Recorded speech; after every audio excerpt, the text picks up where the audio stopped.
morning, everyone. We're going to call the meeting of the Board of Supervisors and the Redevelopment Authority to order. Today is Thursday, October 4th, 2018. It is just 8:30 a.m. We're in the Sierra Room at the Community Center at 851 East William Street. We're also streaming on the internet and on the Government Access Channel, I believe, if you get cable TV, somewhere around 196 or something like that. So, can we have a roll call, please? Thank you. Good morning, Supervisor Bowd. Here. Supervisor Bonkowski. Here. Supervisor Bagwell. Here. Supervisor Barrett. Here. Mayor Kroll. Here, thank you. Nikki Aker, could I ask you to come up and lead us in the Pledge of Allegiance, please? Or before I get that, is Louis Locke here? Anybody here for the Fountainhead Foursquare Church? Okay, please stand with me and just hang on a second, Nikki. We'll just have a moment of silence to think about the good things we have in life and how fortunate we are to live in a wonderful community of Carson City. So let's just kind of think about all the blessings we have, and then we'll go from there.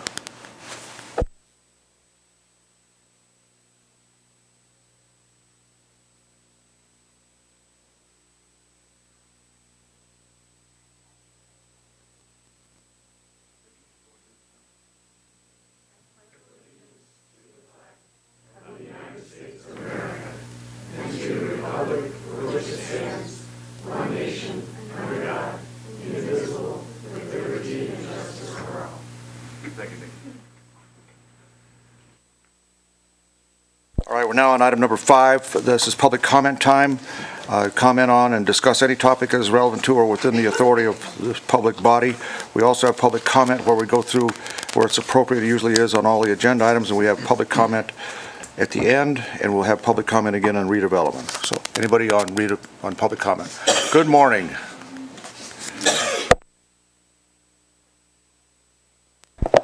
Good morning, everyone. Jeannie Freeman, Public Health Preparedness Manager with Carson City Health and Human Services. Just wanted to inform everybody and remind you that this Saturday on October 6th is our drive-through flu clinic that we're hosting in the DMV parking lot. I would like to also invite all of you to come out and see what wonderful collaboration we have in the city. If it wasn't for emergency management, fire and EMS, the sheriff's office, volunteers from CERT, MRC, and also the hosted students from Carson High School, this exercise would not be possible. So please come out. If you're going to come out and you want to observe, I'll ask that you contact me when you get out there so that I can make sure you have a vest on. We can keep you safe, keep you escorted, and keep you out of traffic's way. We want to make sure that we have people going through. So tell us again, it's this weekend, well, what time? It'll be from 9 a.m. until noon, and it's a drive-through event, so people get to stay in their vehicles to get their flu shot. There's no need for them to exit. The national goal for us to exercise this point of dispensing activity is 450 people an hour is what we're anticipating to be able to vaccinate. So we're very excited. Any other questions? Wonderful. Any questions? Have that arm ready. Go ahead. Have that arm ready. So what are the chances that they get a little closer with the vaccine this year than last year? You're asking a question I'm unable to answer for you, Brad. I'm sorry.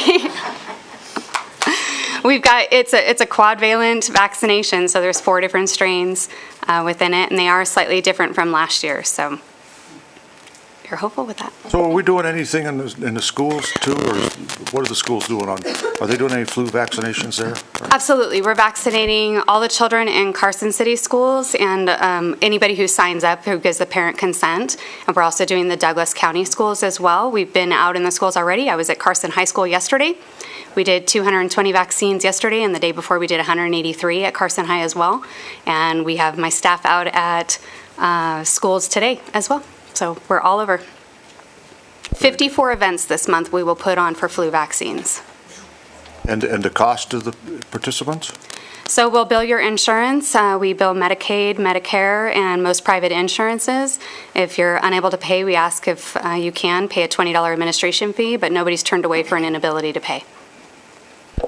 Good way of putting it. All right. Yes. Any other questions? All right. Thank you very much. All right. Go stick a lot of people.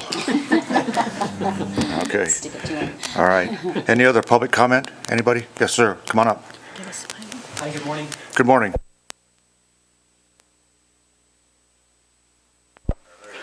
Thanks for your time. I know that there's a new garbage contract coming up, and I just wanted to try to plant the seed. Hopefully, we could maybe implement some sort of no trash pickup before 7 a.m. for commercial if they're within like a 1,000-foot radius of a neighborhood. The specific neighborhood I'm talking about is in between Division, Fleshman, Mountain, and Washington, where the medical centers are. There is a large facility going up. It's a 134-bed facility, as you guys may know. And You live across the street? I live on On the Washington? corner of Division and Fleshman. Oh, okay. And I've spoken to a few neighbors, and it's disrupting. These trucks are 90 decibels, not to mention the clanging isn't really measured. They haven't done any studies, or at least that I've found. It's a bit disruptive, and I would just ask, as a citizen, if you guys would consider commercial pickup after 7 a.m. Right now, they're between 5:30 and 6:30, 3 times a week. Yeah, I don't believe we got that fine of a position in the RFP. 6 a.m. Right. Is it, the Yes, 'cause RFP says we 6? talked about that. Yeah. We talked about. And there's a parking issue with trucks being able to get in and out and so forth. So that's one of the reasons for that timeframe. Mm-hmm. My name is Robert Harris. And so there are obviously going to be some issues. That's why I'm just bringing it to your guys' attention. I know you guys probably already know or are aware. There are some citizens that, have trouble sleeping, and with their medical issues or whatever. It would be nice if you guys would consider some commercial pickup after 7 a.m., just because it's 3 times a week, and it wakes me up and other neighbors up I got you. All 3 right. times a week. All right. Well, we may have crossed the bridge a little bit, but it's never a complete bridge until we sign on a dotted line. So Yeah, it's just- we're it's in the process disruptive. right now of thinking about all these things, and we appreciate you coming forward and letting us know, what your concerns are. Because we'll think about it. I mean, when it'll be coming up. Right. Yeah, I know you guys are getting Yeah. a bid next week, or a presentation of some sort from Waste Management. I would just appreciate, and my neighbors would appreciate, if you guys would consider that. And, I mean, they have been coming before 6. I've called Waste Management in the past, and it's putting a Band-Aid on it, because whenever you get a new driver or they reroute due to service needs, it's more of a hassle. So, I personally have trouble sleeping. I try not to take any medication for it. I never have. But I would love to get 8 hours of sleep like everybody else. And I can feel it. That's how close we are to, it's not even the sound, it's the vibration. Well, you get a bad night's sleep, it makes for a bad next day. And I try I get that. I try not to blame anything on my sleep, right? All right, It's all all right. our, All but right. Well, we'll let, you rang the bell, so let us proceed down there and take a look at what's going on, okay? We'll do Thanks that. again for your time. Yeah, you bet. All right. Anybody else in public comment? Anybody? I don't see any. Well, as I said, we'll have public comment as we go through. Let's take up approval of the minutes of September 6th and September 20th. Everybody had a chance to look at September 6th? Motion's in order. I move to approve the minutes of the Carson City Board of Supervisors for September 6th, 2018, as presented. Second. There's a motion, a second on the motion, discussion. Hearing and seeing none, all in favor signify by saying aye. Aye. Opposed, nay, carried.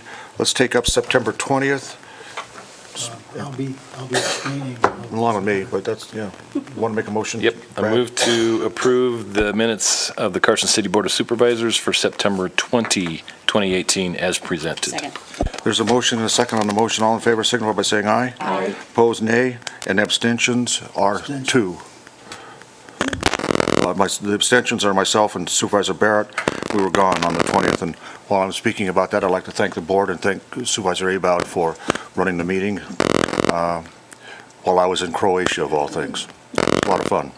Anyway, and he was in Spain, but he made the meeting. Okay, all right. Let's take up the agenda. We're going to pull item 14 alpha, that's the fire code. And we're also going to pull item 16A alpha, that's the lands bill. So if anybody's in here for either the fire code or the lands bill, they're on hold for at least another couple weeks, okay? Anybody?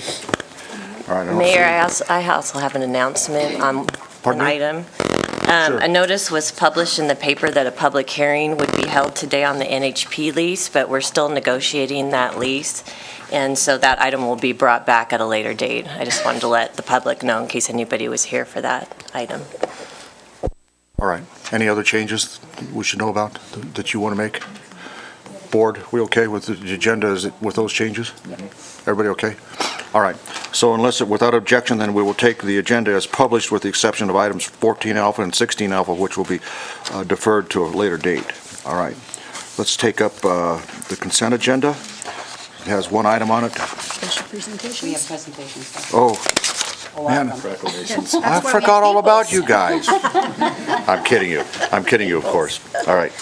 All right, board, let's go down on the floor. And could we have Lindsay come on up and any of your folks come on up?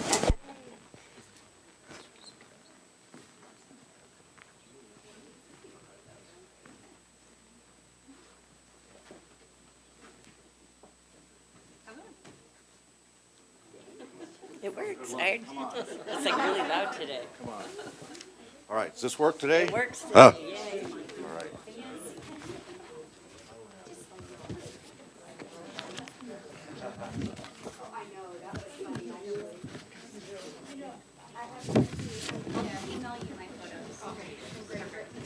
And we're going to take a little more formal photo, but we have 4 proclamations to give today. These are some all the good things that our community does and has for just making Carson City a better place to live. One of those, of course, is cooperative extension and the 4-H program, and I want to read a proclamation for that. This is National 4-H Week, October 7th through the 13th of this 2018. And bear with me, this is long, but I want to read it. Whereas the Federal Act of May 8, 1914, commonly known as the Smith-Lever Act of 1914, has fostered through the United States Department of Agriculture the development of a system of state cooperative extension services in conjunction with our nation's land-grant universities, University of Nevada is one of them, and which disseminates and encourages application of research-generated knowledge and leadership techniques to individuals, families, and communities. And whereas the 4-H Youth Development Program is a youth outreach program of cooperative extension, emphasizing the importance of young people connecting to their communities, being well-informed and engaging in civic affairs, developing leadership skills, and preparing for college, work, career, and life. And whereas on July 1st, 1914, the University of Nevada joined the cooperative extension system with the inauguration of the Nevada Cooperative Extension, 4-H is an integral part of communities throughout the country, including Carson City. 4-H serves youth in urban, suburban, and rural communities in Nevada and is available to youths of ages 5 to 19. Nationally, 4-H is the largest youth organization empowering more than 6 million young people. And whereas each of the 4-H's on the clover represent ways youth can grow and develop in 4-H. The first H stands for head, for critical thinking, planning, and problem solving. The second H stands for heart, for kindness, self-discipline, integrity, sympathy, and communication. The third H is for hands, for being useful, helpful, skillful, to learn by doing, and to serve others. The fourth H is for health, for choosing healthy lifestyles and to enjoy life. And whereas, as a part of the 4-H experience, 4-H members are encouraged to learn about and contribute to the betterment of their communities, to improve their quality of life, and to expand their leadership abilities. 4-H also utilizes a variety of community resources to enhance the education experience of its members. The 4-H program, like many other youth groups, relies heavily on volunteers, and we have many in Carson City who are involved in nearly every aspect of the program. And whereas the relationship between the federal, state, and local extension system has provided for citizen input for research and educational programs for over 100 years. I guess it's 104 years exactly, right? Math's pretty good today. The Carson City Story County Office of Cooperative Extension has provided exemplary services to the citizens of this country through programs related to 4-H, youth development, STEM, family development and well-being, agriculture, nutrition, and horticulture.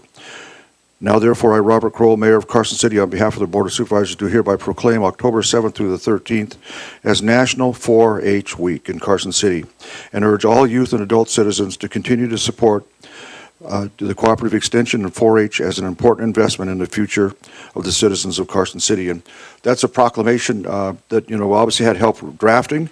But I want folks to know that, from my perspective, and I believe it's the board's perspective as well, we're well aware of what 4-H does for the benefit of our community. And, as life gets going faster and faster, sometimes we're having difficulty recruiting people to join these programs. It's helping it's not just with 4-H, it's other youth leadership programs. It's just because of a fact of life, but it's a fact of life that we need to address to make sure that our young people are getting the type of leadership skills and the type of educational skills that many of our programs, and top among them 4-H, provides for our youth. So it's my pleasure to give you this proclamation, and thanks for letting me make a little speech. Yeah. All right. All right. You want now you can. All right. Go ahead, Lindsay. All right. Good morning, everyone. I'm Lindsay Chichester, Extension Educator, and we just want to thank the mayor and the board for their support over the years of 4-H and Extension. October 1st also kicked off our annual 4-H enrollment, so if you've got little ones between the age of 5 and 19, they would be eligible to be in either our Clover Buds program or an official 4-H member, if you will. We did a national science experiment as part of what's happening in 4-H across the country with our partners at the library earlier this week, and it was a lot of fun. It was on coding. So even if I can learn to code, trust me, anybody can, because it's not a language that I speak. And we've got a lot of exciting things going on. As many of you are aware, we're working on bringing the Carson City Fair back. We've got farm days. We're in after-school programs to bring STEM, so science, technology, engineering, and math, to the youth in our communities, amongst many other things. So if you're curious or would like more information, stop by and visit us or reach out. We're on Facebook as well. And again, thank you all for your support, and thank you to the departments who help us do the many events that we do as well. We couldn't do it without you. And I'll let my team introduce themselves, if that's okay, real quick. Yeah, you do that. Good morning. Good morning. I'm Jim Barcelos. I work in the 4-H program.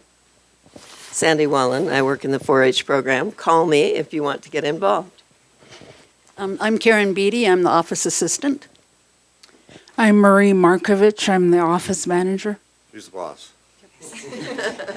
And we can't let Lindsay go. Everybody know that Lindsay's kind of like one of those things in the Navy used to crawl off the lines of the ship. When you're tied up to a dock. We used to call them RAT. Lindsay is going to Douglas County, and I think her last. When is your last day here, Lindsay? Next Friday, the 12th. Next Friday. Well, on behalf of a grateful community, Lindsay, we want to thank you for everything that you've done for Cooperative Extension and being a great community partner for us. I mean, the fair that you've put on, and with the help of your folks, is a wonderful addition to Carson City, I think. And there's nothing there.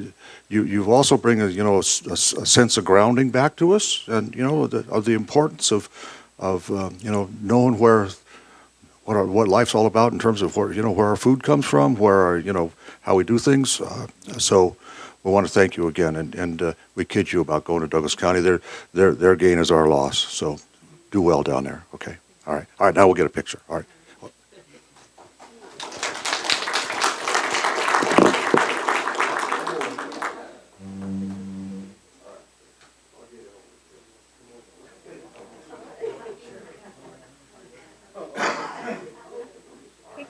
Can we scoot towards your left a little bit? Straighten up a little bit in the center. Get closer.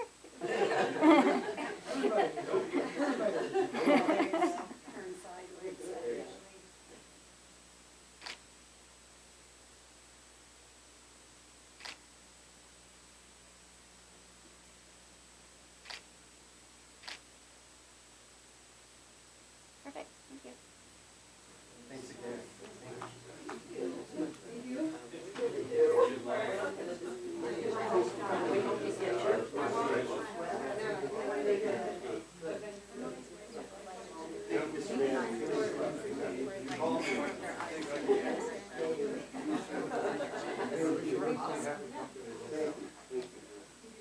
Okay, give me a hug, Lindsay. Come on. All right. I know.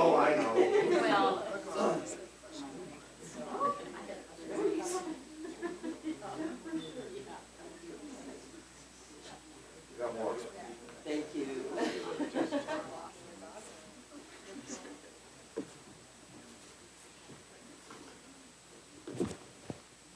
Who do I have for fire? Just the chief? Who else? Okay, come on up, guys. Okay. Come on in here. Come on in. Come on. Did you make out all right yesterday in IFC? I did. Thank you. Okay. Shh, shh, shh. I'm kidding you. All right. This is a proclamation for Fire Prevention Week. Whereas the City of Carson City, Nevada is committed to ensuring the safety and security of all those living in and visiting Carson City. And whereas fire is a serious public safety concern, both locally and nationally, and homes are the locations where people are at the greatest risk from fire. And whereas home fires killed 2,735 people in the United States in 2016, according to the National Fire Protection Association, and fire departments in the United States responded to 352,000 home fires. That's a lot, 352,000 across the nation. Whereas the majority of U.S. fire deaths, 4 out of every 5, occur at home each year. And whereas the fire death rate per 1,000 homes fires reported to the U.S. fire departments was 10% higher in 2016 than it was in 1980. And whereas working smoke alarms cut the risk of dying in reported home fires in half. And whereas Carson City's residents who have planned and practiced a home fire escape are more prepared and will therefore be more likely to survive a fire. And whereas Carson City's first responders are dedicated to reducing the occurrence of home fires and home fire injuries through prevention and protection education. And whereas the 2018 fire prevention theme, look, listen, learn, be aware, fire can happen anywhere. Let me repeat that. Look, listen, learn, be aware, fire can happen anywhere, effectively serves to remind us that we need to take personal steps to increase our safety from fire. Now, therefore, I, Robert Kroll, Mayor of Carson City, on behalf of the Board of Supervisors, do hereby proclaim October 7th through the 13th as Fire Prevention Week throughout our community. And I urge all the people of Carson City to be aware of their surroundings, look for available ways out in the event of a fire or other emergency, respond when the smoke alarm sounds by exiting the building immediately, and to support the many public safety activities and efforts of Carson City's Fire and Emergency Services during Fire Prevention Week of 2018, and in fact, not just during the week, but throughout the year in Carson City. And you know, we have 2 of our finest here to receive this proclamation. You know, when you talk about homes burning, there's a mental image of the fire that came over the hill down, you know, behind Fandango earlier this summer. You know, where, but for the fact, you know, in the middle, in the dark of night, no air support on a hill, we got fire, you know, our fire prevention folks climbing up and down there, holding the fire back, because that was one that could have come down and taken out a lot of our homes here. So these things are important, folks. So I've said enough here. So Chief, take that for your troops there. Thank you. Dave. Thank you, Mayor, and members of the board, allowing us to share the message for Fire Prevention Week this year. Again, it's look for fire hazards in your home, look for fire hazards in your businesses, and mitigate those. Listen for your smoke detector, make sure or smoke alarm, make sure your smoke alarm is working properly, and then learn. Make sure everyone in your family knows 2 ways out of their house, and make sure that they understand and know that that you have a common meeting place. That allows us, when we arrive on scene, to know that everybody is out of the building and that everyone in the building knows how to get out of their building. So those are the key factors. A little history on Fire Prevention Week. It's in second week of October every year. October 8th is somewhat of an ominous date for the history of fire. That is October 8th, 1871 was the Chicago Fire, as well as the Prestigio Fire. The Great Chicago Fire was very devastating. We lost over 300 citizens on that fire. However, the Prestigio Fire, just to the north of it, began that same day, and it is estimated anywhere from 1,500 to 2,500 people lost their lives that day. October 8th last year was when the Napa Valley Fire started. So that is why October, in the second week of October, is your Fire Prevention Week. And we just ask everyone to be fire conscious, fire aware, and fire safe this year. Just to echo everything the chief said, think about 2 ways out of every room, not just your house, but this room here. So there's an exit there, there's an exit there if you're at the movie theater, whatever.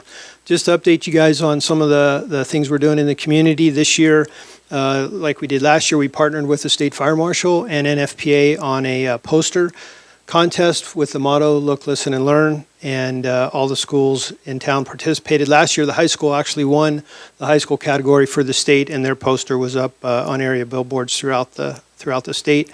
This year, we didn't do so well, so we're hoping for another good run next year. We're also looking at some of the senior living facilities in town. We just did a presentation at Sierra Place. We're going to be doing another one at Autumn Village on fire safety and fall prevention. So dealing with kids and seniors are really our two most at-risk demographics in the community. So that's kind of some of the outreaches we're doing this month. Anything else? Let's get a picture. Come on. Anybody else back there? Want to get in a picture? Woody? Didn't your face is on some of those things I see going in the courthouse. I'm kidding you.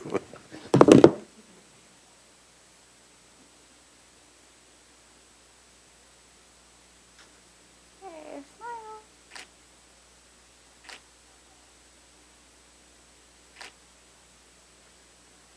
Perfect, thank you.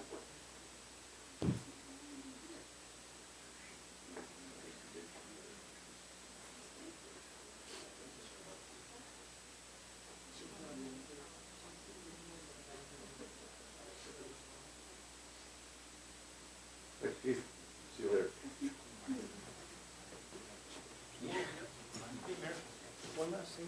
Sure. Firefighters Memorial. Here. Oh, yeah. Talk about it. One last thing, the Nevada State Firefighters Memorial is located here in Carson City at Mills, in our own Mills Park, over off of the Sealy Loop. This is the last year it's going to be, the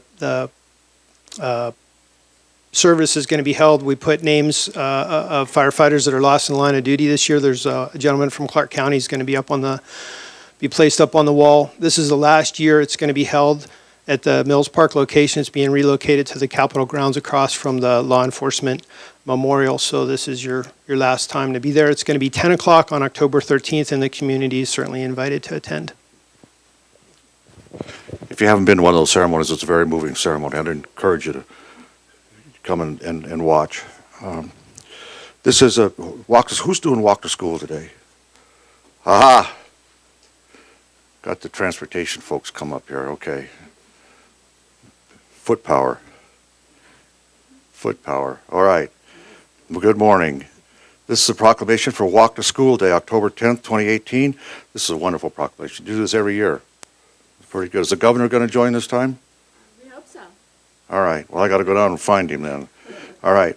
Whereas walking to school instead of traveling by car reduces the amount of traffic around schools and improves school safety. And whereas children walking to school together with parents, guardians, and caregivers creates opportunities to mentor children about pedestrian safety. And whereas adequate physical activity has been shown to lead to improvement of children's academic performance and boosts attention. And whereas walking is an active mode of transportation that supports social cohesion and connected communities. Whereas physical activity like walking plays a leading role in maintaining and improving health among children. And whereas children, parents, community leaders, school faculty, and staff around Nevada are joining together to walk to school on Walk to School Day on Wednesday, October 10th, 2018. Now, therefore, I, Robert Kroll, Mayor of Carson City, Nevada, do hereby proclaim Wednesday, October 10th as Walk to School Day in Carson City and encourage citizens to be active and to walk with children to school while celebrating the benefits of increased safety and health this day and throughout the year. It's a wonderful thing that you do, and you know, we all kid, some of us older folks kid, you know, we walked uphill in the snow and then you know, for a couple miles, you know, and didn't have any shoes on and all that stuff. But you know, we have a wonderful community where we can do these things, and you know, to take advantage of that, this proclamation speaks about connected communities and social cohesion. It's exactly what it does. So, on behalf of all of us here, let us give you this proclamation and have both of you have a little chat. Great. Thank you, Mayor. Carissa Moffitt, Bicycle and Pedestrian Coordinator for Carson City Public Works. International Walk to School Day is celebrated nationwide, celebrated all over the nation. Here in Western Nevada, 13 schools are participating. In Carson City, we have 3 schools, Borderwick, Fremont, and Eagle Valley. So I just want to say, please watch out for kids and families walking to school day on October 10th, but also every day. Thank you. Very good. How do you like the job? Oh, I'm loving it. fun. So A great you've been on crew, board now. too. How long have you been on board? Just a month now? Right. Exactly a month. Yes, Lucy, thank you. want to say anything there? Just thanks to the board and the community for supporting programs like these. It's important to get our kids and our families outside, and it's a beautiful weather, beautiful time of year, so happy to participate. Well, I have you here, Woody, how are we doing on bicycle, bronze, bicycle-friendly community? We expect to hear for our bicycle-friendly community designation in November, so soon. We will let you know. You'll be the first to know, Mr. Mayor. I want to know. That's fine, okay. Thank you. All right, let's get a picture. Thank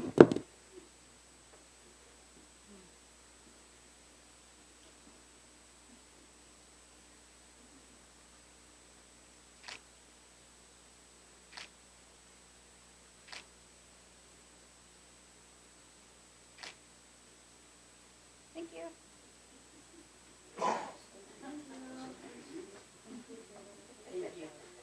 All right.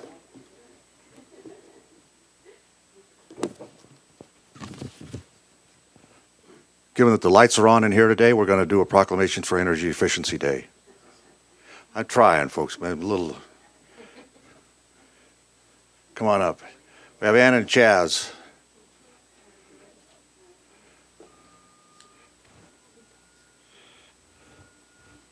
All right, this is a proclamation for Energy Efficiency Day, October 5th, 2018. And it reads as follows: whereas energy efficiency is the art of getting the same or better performance using less energy, and all the while cutting utility bills for residential, business, industrial customers, and saving citizens money. And whereas Carson City government has embraced energy efficiency by completing a cost-neutral energy conservation project funded by energy cost savings, which has reduced energy usage equivalent to 188 average American homes. And whereas reliable, affordable energy is vital to our economic prosperity, and energy efficiency is the most productive and cost-effective way to meet our energy needs. And whereas more than 2.2 million Americans work in the energy efficiency sector in local, good-paying jobs, clean energy jobs that can't be outsourced, and increasing efficiency will create more of them. And whereas a nationwide network of energy efficiency groups and partners has designated October 5th as National Annual Energy Efficiency Day, and whereas together the residents of Carson City, Nevada, can continue to contribute to our sustainability efforts by learning more about energy efficiency and practicing smarter energy use in their daily lives. Now, therefore, I, Robert Kroll, Mayor of Carson City, do hereby proclaim Wednesday, October 5th, as Energy Efficiency Day in Carson City, and encourage citizens to join us in supporting our clean energy goals and moving towards more energy efficiency now and in the future. So, you want to talk to a little about how these things come about, Ann? Actually, the proclamation. It's on. The proclamation said much of it, but I would like to call attention once again to what the city has done for energy efficiency. They've not only saved us megawatts, but they've saved us taxpayers a lot of money. And I have brought, by the way, I think that we citizens can live up to the city's leadership here, so I have brought a handout, which I'm going to leave on the back table there, 10 simple ways to reduce energy waste at home and at work. So pick one up if you can. Yeah, there's some great sort of easy things that you can do. And I would just like to say that I was at the first Walk to School Day. I organized the first Walk to School Day and it actually took place, I believe it took place on September 11th, 2001, or pretty close to that. So having you up here touched my heart. And I would also like to introduce my friend Tom Polakalis. Hi, Tom, good to see you. Come on up here. I thought that was back there. Tom Polakalis is with the Southwest Energy Efficiency Project. Do you want to say? A couple words. Thank you. I'm the Nevada representative of the Southwest Energy Efficiency Project. We work on a regional basis on 6 states, so I wanted to commend Carson City for your leadership. We will be publicizing this across the 6-state region and across the country. Tremendous effort and tremendous results in energy saving and taxpayer dollar savings. And I believe you have great. I wanted to also commend Tom Grundy and your staff has been fabulous in always staying on the cutting edge of technology and cost-effective measures. So kudos to you and your staff. Oh, you didn't have to say all that, Tom, but that's good. Didn't have to, but it's true. Do you want to say anything? Thank you. All right, let's get a picture.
again.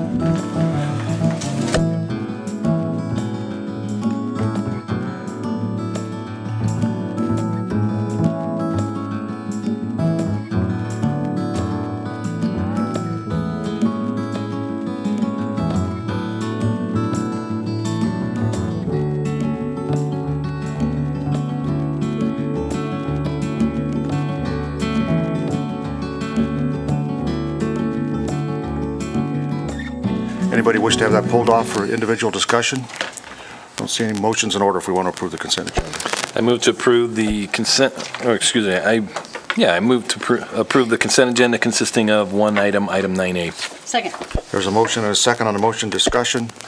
Hearing none, all in favor signify by saying aye. Aye. Opposed, nay. Is electronic voting working? Yeah. It is now. Okay, I'm not seeing it on mine, but that's all right. I'm in here too, I think. That's okay. All right. Let's take up item number 11. This is for possible action to approve an application for and authorize the acceptance of a grant from the Edward Byrne Memorial Justice Assistance Grant Program. Who's doing this? Ken? Sheriff Furlong. Man, you're here. You're usually out on the street doing stuff, so glad to have you on the board. It's raining, my hair will get wet. What I got left. Cameras up front. I apologize. Thank you, Mr. Mayor. This is a grant that comes to us from the Bureau of Justice Assistance, the 2018 Edward Byrne Memorial Justice Assistance Grant in the amount of $12,013 that we're asking for your approval to accept. The Sheriff's Office continues to make education and prevention a priority here in this community in its events with cops and kids prevention programs. The grant focuses on community awareness, intervention, and referral services. The plan includes continuation of services currently in operation that update the curricula and continue the growth opportunities. The Sheriff's Office has implemented many of the services that conform to the community policing strategies, utilizing a combination of nationally recognized and local initiatives to build and maintain positive relationships between law enforcement and the citizens of all ages in this community, building strong partnerships and consistent community collaborations. The grant provides funding for numerous events and programs that we host here, including elementary and middle school, Keeping It Real DARE programs, character counts, DARE Plus classes, Red Ribbon campaigns, Cops and Kids Open House Fair, and as you know, our August National Night Out event. And here in the audience here, we have Deputy Lisa, or Deputy Lisa Davis, however you want to refer to her. She's the Pied Piper of our programs, and she just does a fantastic job. This provides funding for her programs. Very good. Anything else, board members? Public comment? Motions or Supervisor about? I move to approve the application for and authorize the acceptance of the BGA fiscal year 2018 Edward Byrne Memorial Justice Assistance Grant. Second. There's a motion in a couple seconds on the motion. Discussion. Hearing none, all in favor signify by saying aye. Aye. Opposed, nay. Carried. My electronic is not working here, so just pick it up. That's fine. We'll get it during another break. All right. Let's take up item number 12. This is, we're going to open a public hearing now on the Carson City Treasurer's proposed city policy for the investment of surplus money.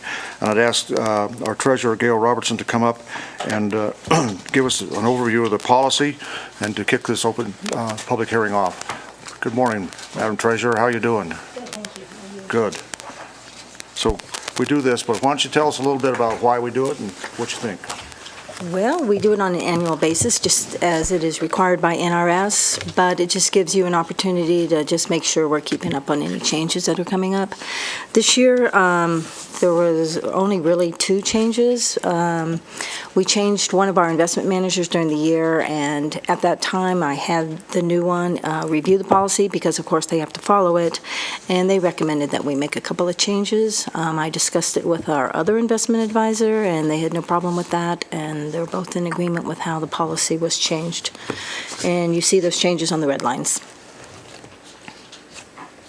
I found it interesting, the change from from prudent person to prudent investor. It's a good move. Right. The beginning of the policy mentions the prudent person, and that, I think, applies more to me. That's the standard that I have to follow. And then because we have hired outside counselors or advisors, our new one suggested we put that in, and it just kind of raises the bar a little bit, shows that they're more accountable. Good move, yeah. All right, this is a public hearing. Anybody else want to weigh in on the investment policies? I don't see any, so let me ask once again, anybody want to weigh in at all? I don't see any, so then we're going to close the hearing on this matter, and we're going to take up item 12B. This is to approve and adopt, potentially to approve and adopt the Carson City Treasurer's proposed city policy for investment of surplus money. We just heard from the Treasurer. Anything else you want to hear from the Treasurer?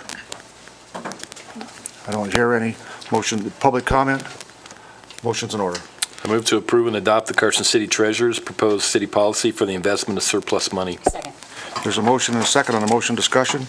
Hearing none, all in favor signal by saying aye. Aye. Opposed, nay. Carried unanimous. Thank you, Madam Treasurer.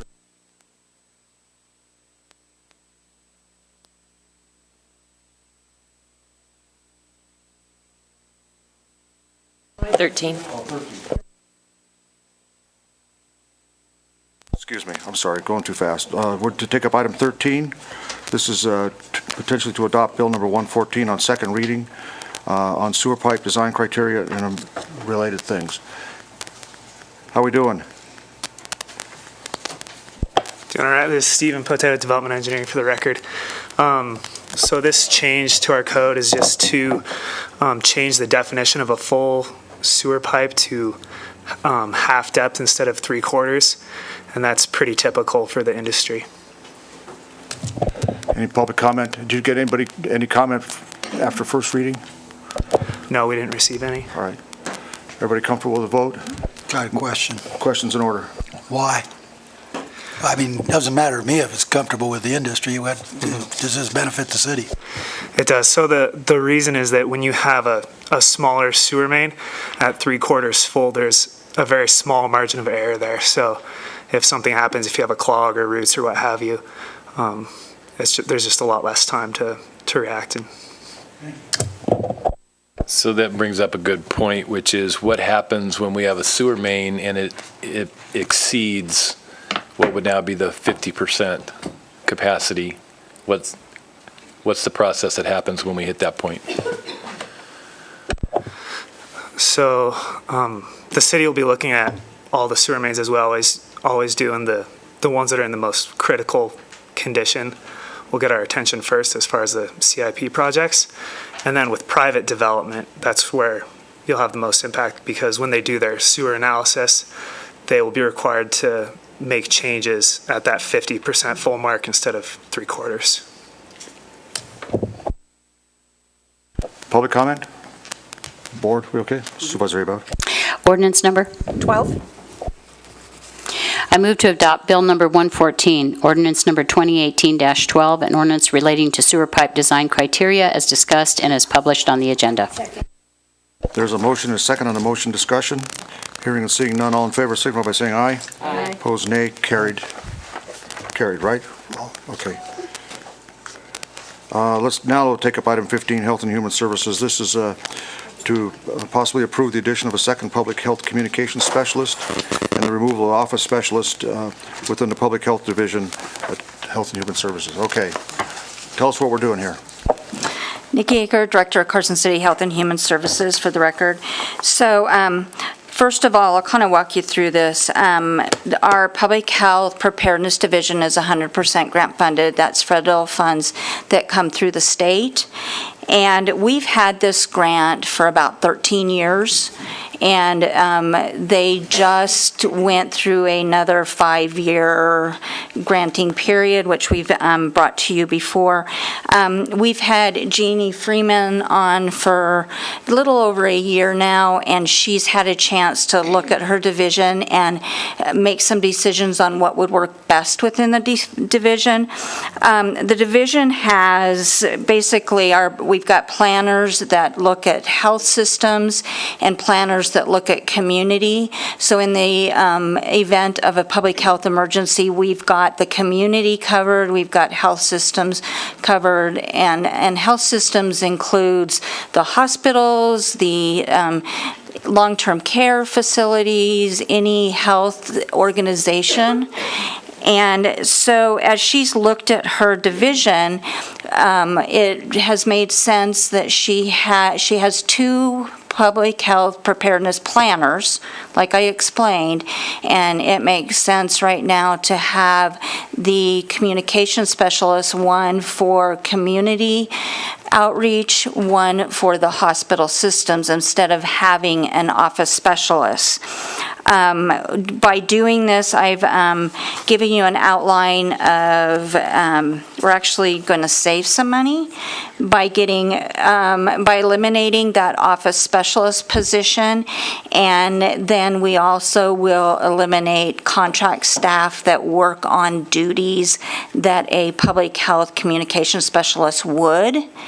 And I have also given you our current org chart and then a proposed organizational chart. So that's what we're proposing. We did get the approval from the state to do this, and then there's going to be no changing in the grant funding or the scope of work. The $33,400 will just adjust that within what I call our line items and use that for other public health emergency expenses. Brad. Nikki, if you go to your contract or your staff comparison flow chart or spreadsheet that you provided for us, the office specialist position is currently vacant, so even though that's in the public health department budget, that money's not currently being spent, correct?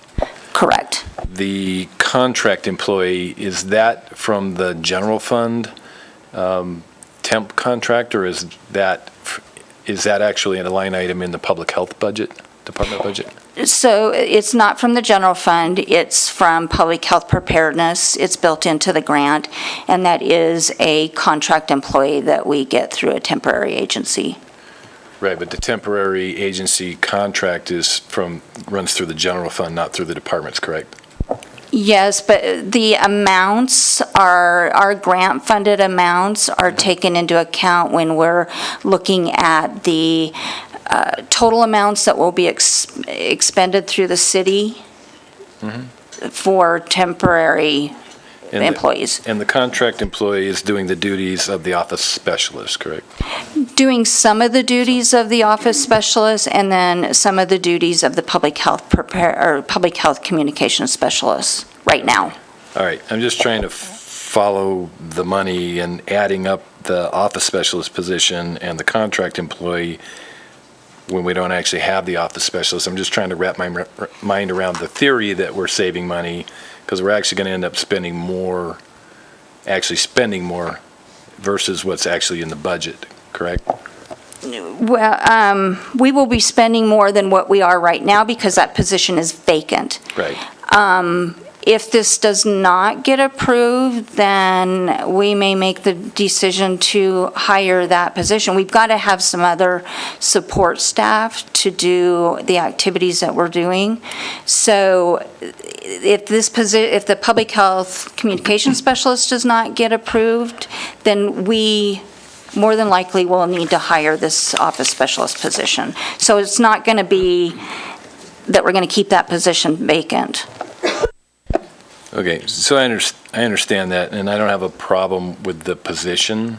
It's just trying to follow the math, because to me, if we're going to spend more, that to me doesn't relate to saving money. And I understand it's budgeted expenses versus actual expenses, so I get that. It's just hard for me to follow the reality that we're going to save money by spending more money. So the reality,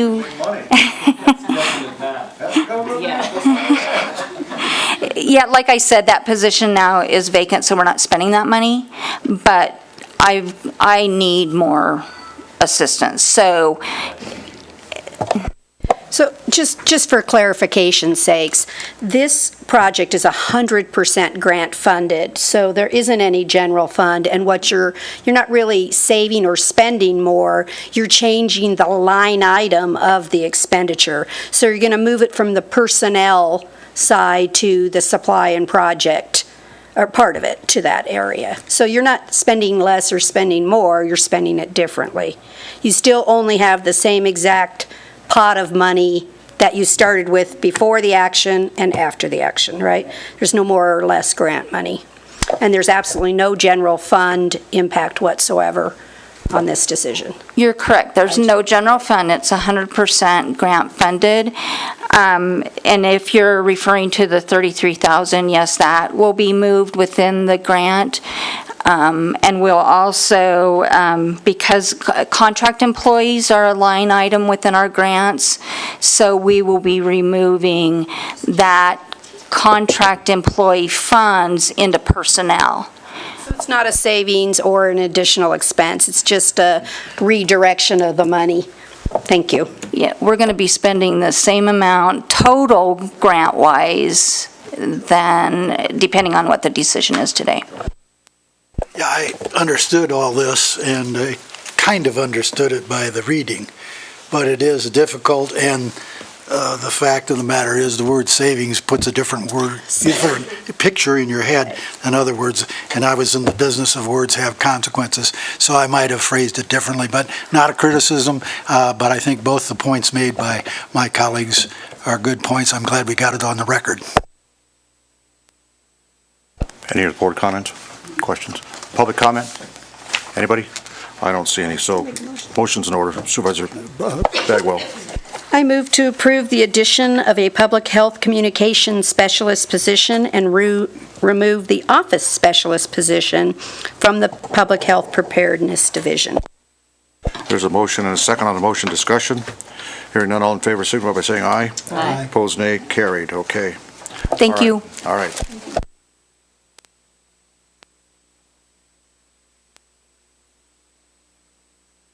Let's now take up, item 16 has been deferred. Let's take up item 17. This is for possible action to authorize Parks, Recreation, and Open Space to submit a grant application or grant applications to the Forest Legacy Program and other programs for fee title acquisition of 100 acres in the Upper Clear Creek area along Highway 50 and Golf Club Drive. Who's doing this? Ann, Ms. Bollinger, are you going to do this? Good morning, Mayor. For the record, Ann Bollinger, Carson City Open Space Administrator. Two items I'd like to mention before we begin is we are talking about a property owned by the state, managed by Charlie Donahue, who is the state lands administrator. Neither he or his deputy could be here today. And then also we're talking about a grant program through the Division of Forestry. Their administrator and deputy administrator cannot be here either. I think they're doing the budget process today, but we do have another representative from the Division of Forestry, Heather Geiger, who's here to answer questions. She's actually the grant administrator, and she can answer anything about the forest health and fields on the project site. The property we're talking about is 3 parcels for a total of 100 acres in the Clear Creek area. If for folks who have been here at least 10 years, you would know that this was the site of the old Clear Creek camp. I actually had the pleasure of working as a naturalist up there at one time, many, many years ago, teaching grade school students about the forest environment and the watershed and such. And so it was a very special place to be. This property has been in front of the board before, but not as an open space acquisition. It came to the board back in 2014 from the planning department and from the Nevada Division of State Lands to ask for a master plan change and zoning change. There were a number of questions and issues with that, and those proposals were denied by the board. That was in 2014, and then in 2015, the legislative session passed AB Assembly Bill 15, which required the sale of these properties, but without a specific deadline, and the proceeds to be dedicated to the Stewart Indian School. And so we're trying to work with the state on an open space acquisition. The State Senate Committee on Government Affairs, while they did approve the Assembly bill to sell the properties, they also sent a letter to this Board of Supervisors stating for their desire for the property to remain as open space. So the location of this property is on Highway 50 West. It is circled on the map in front of you. All the area in green is owned by the Forest Service. So on this property, to the west, it is owned by the Forest Service already as public property. The blue is Carson City. So we own property to the north of that. And then the yellow is private right in this area. Let's see if I can get the arrow here.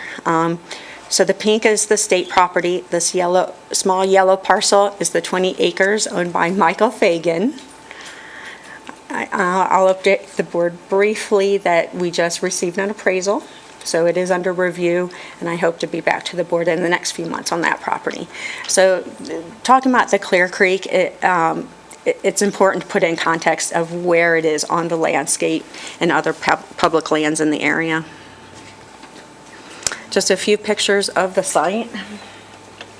It's a beautiful forested site with good access off Clear Creek Drive.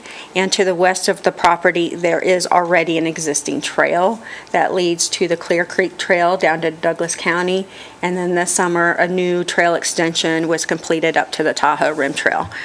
The only trail that needs to be completed if acquired is the trail to Carson City. Using the underpass at Golf Club Drive, and then across on the north side of Highway 50 to Kings Canyon. So the open space plan has a criteria that we evaluate every property. So using that criteria, it does rank high for a lot of the values and characteristics. As I mentioned previously, it does have a high-value habitat and migration corridor for wildlife. And being one piece in this greater puzzle of open space lands and Forest Service lands, that unfragmented landscape is critical for mule deer migration and other wildlife, rather than have barriers of residential homes and fences. It is covered with healthy native vegetation, a diversity of age classes of pines. There are also a few sequoias that we saw up there yesterday. The understory is primarily manzanita, and there's bitterbrush and sagebrush and native grasses. We actually didn't see cheatgrass. It could be there, but we didn't see it. So when we talk about the fuels danger, at least we don't have the annual grass fuel danger. It is visible from Highway 50, so one of the major roadways. The size is 100 acres. It will be 100% accessible to the public, which is the reason we're looking at this acquisition. Historic and cultural, as the area as a whole. At the last meeting, when we were talking about the Ham property acquisition, their mayor had made a few comments about this property and the Washoe people up and down Clear Creek, their history of traveling up to Lake Tahoe, as well as the Lincoln Highway. So it's really fun when we think about the interpretation opportunities for Clear Creek. And the high infiltration soils within the watershed protection area. Other prioritizing factors is the uniqueness of habitat type. When I walk through this property, for me, I think about what can be in the future. In Carson City, in our department, Parks, Recreation, Open Space, we only have 4 other properties with a forestry component. The others are only accessible by 4-wheel drive. So if you drive a car like me, I can't get to those properties. This property is accessible by a paved road, and it's only 20 minutes to town. And we don't, and I think that provides a unique opportunity for our residents and visitors. There's a likely participation from non-city funding sources. This action item is asking to submit a grant to the Forest Legacy Program. Also, interesting enough, there is still funds left over in the State of Nevada Conservation and Resource Protection Grant Program, or Question 1, and Charlie has said that he will allow us to apply for $50,000. Yes, Mr. Donahue. So potentially two sources of funding there. Urgency, the bill passed. It will be sold one way or another. So development is imminent. It's a matter how is it developed, but it is a private negotiation. It is not on the market to sell. State Lands is negotiating with the city only right now. It is in an open space priority area for hillside protection. It is actually not designated on the current open space plan. And the reason for that is when we created that open space plan, no one thought it was a threat for development. We had identified properties uphill from that, but considering it was a state-owned forested property, everyone thought it was protected. But I think that is fair to let you know that it wasn't previously identified. It does connect to other open space parcels, and not only does it have citywide support, but there's regional support. And I did provide some late materials so far. We have received letters from Douglas County, Carson Water Subconservancy District, the Tahoe Area Mountain Bike Association, the Washoe Tribe, and the Nevada All-State Trail Riders. And I do expect other letters of support for this project as well. In the Carson City Master Plan, one parcel on the north side of 50 is zoned as Conservation Reserve, and it is within the Hillside Development or Skyline Restriction Area. And the two parcels on the south side of Highway 50 are zoned Conservation Reserve. What that means is one dwelling per 20 units. So as it's currently zoned, five residential lots could be built. When Charlie was here before, there is topographic constraints, so he realizes not the entire property could potentially be developed, but the proposal at that time said maybe between 10 to 11 homes. The Unified Pathways Master Plan identifies several trails and trailheads in this area. So there are existing off-street unpaved double-track trail to Lake Tahoe and a single-track trail to Douglas County. There's a proposed off-street unpaved single-track trail to the north, so coming into Carson City, and a proposed trailhead facility. This map is from Douglas County, from the Carson Valley Trails Association. The blue identifies all of the state property and the existing trails in the area. The cost-benefit comparison. So if approved, what I'm asking the board for, the grant requires a 25% match. Mr. Donahue, we've not done appraisals at this point. So just to be clear, the dollar figure on the screen is just a range. I have done a market analysis. His staff has done a market analysis. Values are all across the board right now on these properties. So right now, he's estimating a $1.4 to $1.6 million value. Working with that higher dollar value on the grant, because if we don't ask for more, we won't get it. So with the grant, I'd rather ask for more and have the property come in less. So just working with that $1.6 million figure, 25% would be $400,000. I would like to match at 30% because it is a national competitive grant. The more we provide, the better it looks when we compete on a national level. So that dollar value is $480,000. But if we take off the 50 from state lands, then to Carson City, that would be $430,000. We do have a couple other acquisitions right now, the Ham property and Michael Fagan. We have $1.3 million in our bank. Considering all those acquisitions, one of the reasons we go after these grants is so we can spread our money wider. Even after all these acquisitions, I still estimate $400,000 left in our account. So we're trying to do pretty well. Property taxes, since it is currently public land, there aren't property taxes, so we won't lose any money from that aspect. If it was developed, there would be property taxes. Future management. There are so many items to look at when we think of management on this property. whether a trailhead is 5 acres or we have the whole 100 acres, the trailhead is where our high maintenance issues are. Considering the anticipated use up in this area, it is a trailhead we would have to visit on a daily basis to clean the toilets, potentially empty trash cans. The forest health, in your report, there is a brief summary from the Nevada Division of Forestry. It is a healthy forest. There's a few trees that have mistletoe, not necessarily a big concern at this point from the Division of Forestry. From a fuels point of view, what they had mentioned is, and I thought it was interesting, is the pines have not self-pruned, which means usually the lower branches on the trees just naturally fall off. In this case, they haven't. And a number of years ago, there was obviously a fire up there, so they're burnt, and I don't know if that's why they're still on the tree. Typically, you see those lower branches on white fir.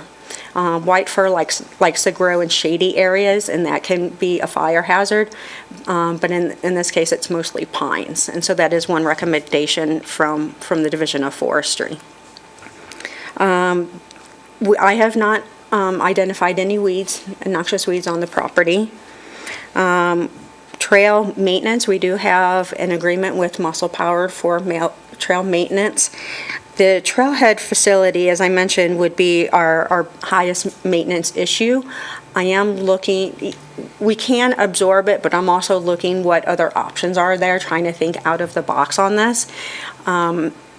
Because it's remote location, security is also an issue, and I have asked Lee Plemmel whether we could potentially have an RV caretaker on site, which would close the gates in the evening to help prevent overnight camping on the property, as well as clean the toilets, empty the trash, do general light maintenance duties, clean up the pine needles around the area, and just generally help keep a set of eyes.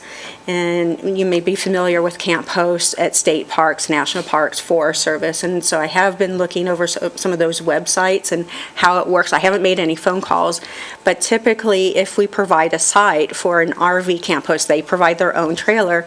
You know, typically retirees, if they're working 15 to 20 hours a week, they have a pay range of about $500 to $800 a month, which comes out to $10,000 a year. So that is really cost effective for that possibility. Benefits are the aesthetic values, driving up and down 50, intrinsic values, knowing it's there, the ecosystem services of wildlife, watershed, soils, and public access and recreation for the region. For the next steps, if approved today, we're talking about the potential acquisition of 100 acres, the possible expenditure of $430,000 for fee title. The preliminary title, we have received the preliminary title report already. I have not reviewed that. Then there's the appraisal, phase 1, environmental site assessment, mineral and water rights. The grant application, initial application is due to the Division of Forestry on October 15th. For the local review, and then there's the grant award acceptance and purchase. Do you have any questions? We had a couple up here. I was just going to mention, you know, we've been looking at this property for a long time. The trailhead issue's been out there as well, and you know, we've all been trying to solve these issues, and it looks like, you know, that the stars are maybe aligning for once to see if we can do something here. So I don't know whose light was first.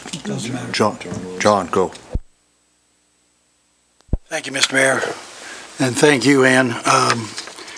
Your presentation is the way I would like every presentation made by staff to be. You deserve commendation for the work.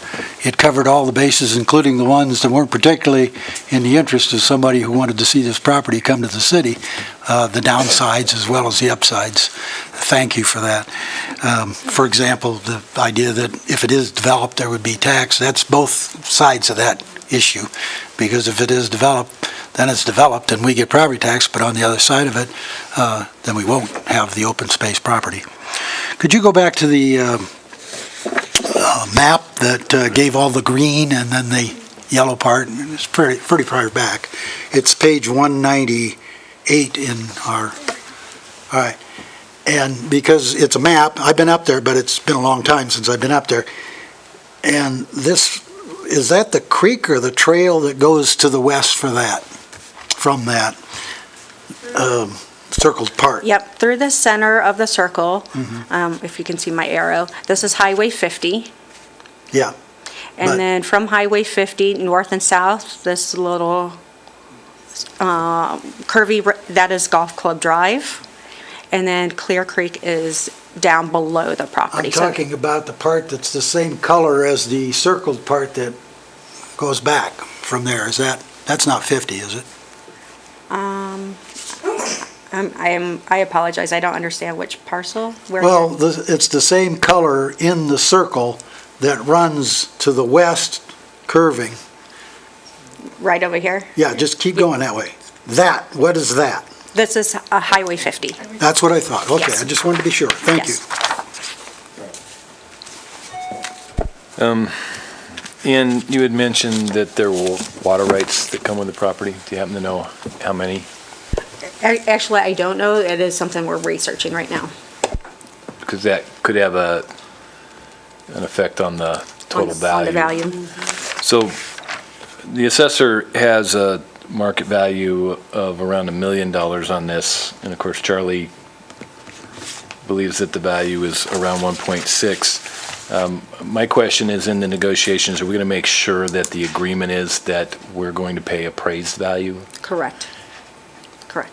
And that's going to be a binding agreement? I would like to actually acknowledge Nevada Land Trust as well. They have been helping us on the other acquisitions. We don't necessarily have a contract on this one yet, but I have brought them into the loop that I might just generally need assistance with some of these items. We do not have a purchase and sale agreement with state lands at this point, but it is something that we have talked about, trying to identify what is a reasonable range, as well as if an appraisal comes above or below, where's our wiggle room? And I just randomly thrown out is like 10% a reasonable dollar amount on each side of that range. I don't know. So we are working out. We will work on a purchase and sale agreement with Charlie. And I think that you could come up with language that just says that both parties agree to pay the appraised value and leave it at that. My concern is that the property could appraise at $900,000. And if it does, then I want to make sure that we have a binding agreement that says that we get to buy it at $900,000. The converse of that, of course, is if it comes back at $1.8 million. That's right.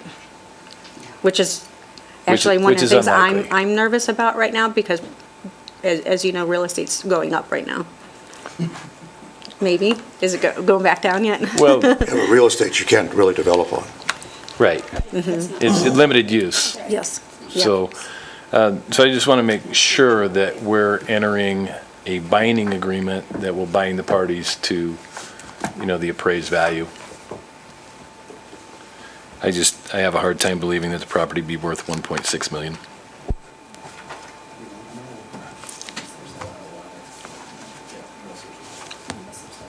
Yeah, I'm sorry.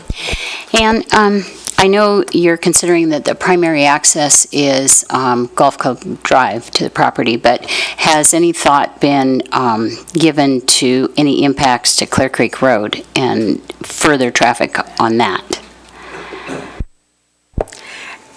At this point, in your packet, I have a street map for Clear Creek. One of the entrances that we are looking at is a road off Golf Club Drive across from, I think it's Sierra Highlands Drive. There's already a road apron leading into this property, so it's almost a natural entrance to use and easy access for the public. I'm not really the best one to answer that question on Clear Creek Road. I know there's been a lot of dispute on that road. Recently, I did ask Lee Plemmel, and he was going to get back with the DA's office, but I'm really not the best person to answer that question. That's a never-ending saga. I mean, in too many jurisdictions involved and whatever, I mean, okay. Other questions? Public comment? Anybody want to weigh in? Okay. This looks like the right thing to do. So anybody want to try and make a motion? Sure. Supervisor Bagwell. I move to authorize the Parks, Recreation, and Open Space Department to submit grant applications for fee title acquisition of 100 acres as described on the record, and to authorize the mayor to sign a letter in support. Second. There's a motion and a couple seconds on the motion. Discussion. Hearing none. All in favor signify by saying aye. Aye. Opposed, nay. Carried, unanimous. Where are we on the Ham property to close tomorrow? I have not received it. I'm around, so you're going to have to text me and find me. I'll be moving around a little bit. Okay. But I'm in town all day, so just let me know when I got to go to Yep, the title. I've not received the closing statement from the title company yet, but it's our hope to close tomorrow. Well, I'm here, so you send out the posse. That's all right. Will do, thank you. All right. All right. Are we ready to recess as a board for a little bit? Okay, then we're going to recess as the Board of Supervisors, and I'm going to pass the gavel to Supervisor Abad, who's the Chair of Redevelopment.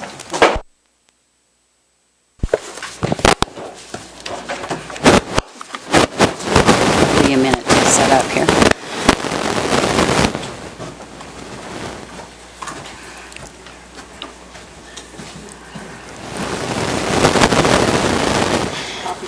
Switching of the guard here.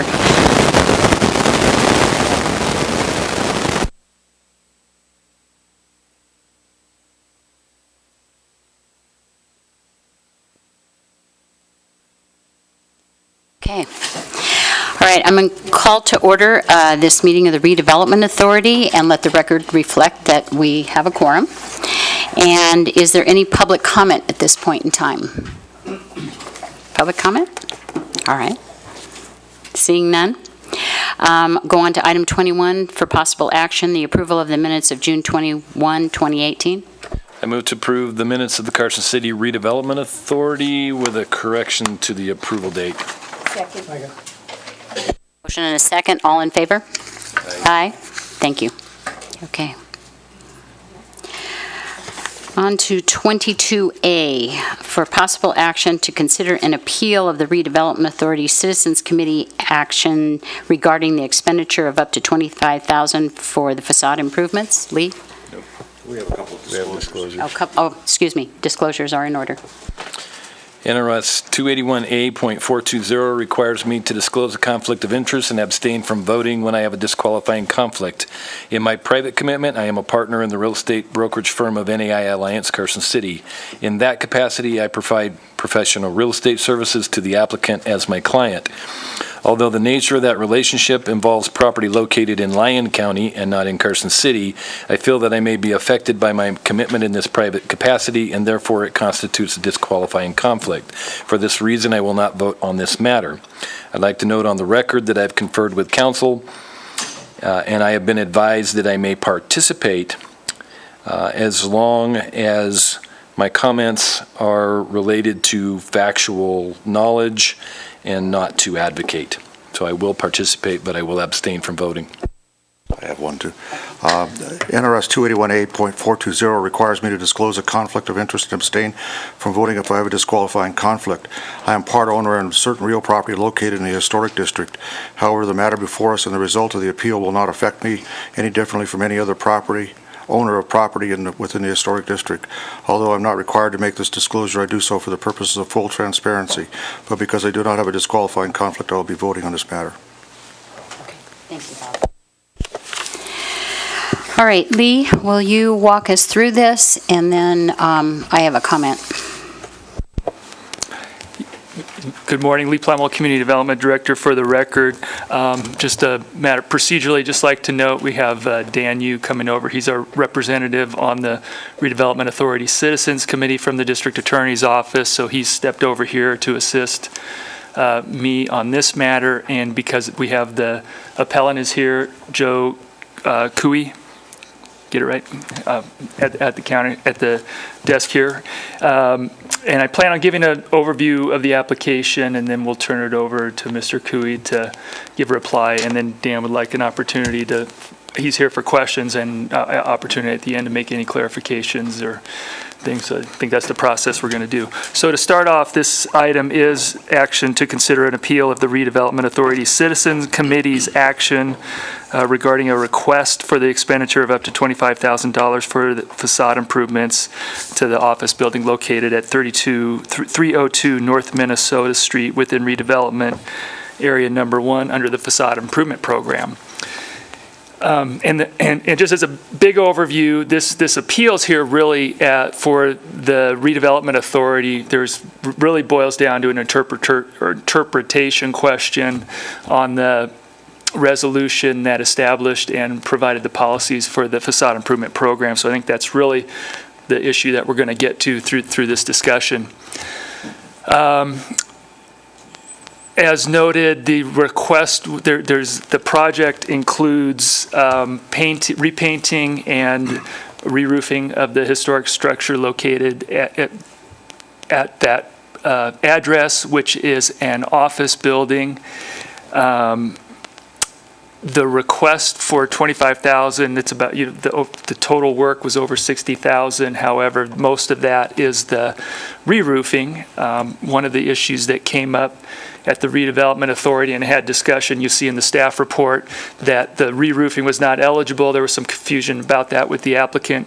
I think amongst the RAC and staff, I think we agreed that the policy is clear on that. So that's why the recommendation to RAC was for the $9,292 rather than the full $25,000 amount. I'm hit the wrong, got two computers in front of me here. Just a little overview of the property. This is located on Minnesota Street at Proctor. It has a parking lot at the rear. The facade improvement policies state that any facade of the building that's visible from the right-of-way or parking area within the property is eligible for improvements.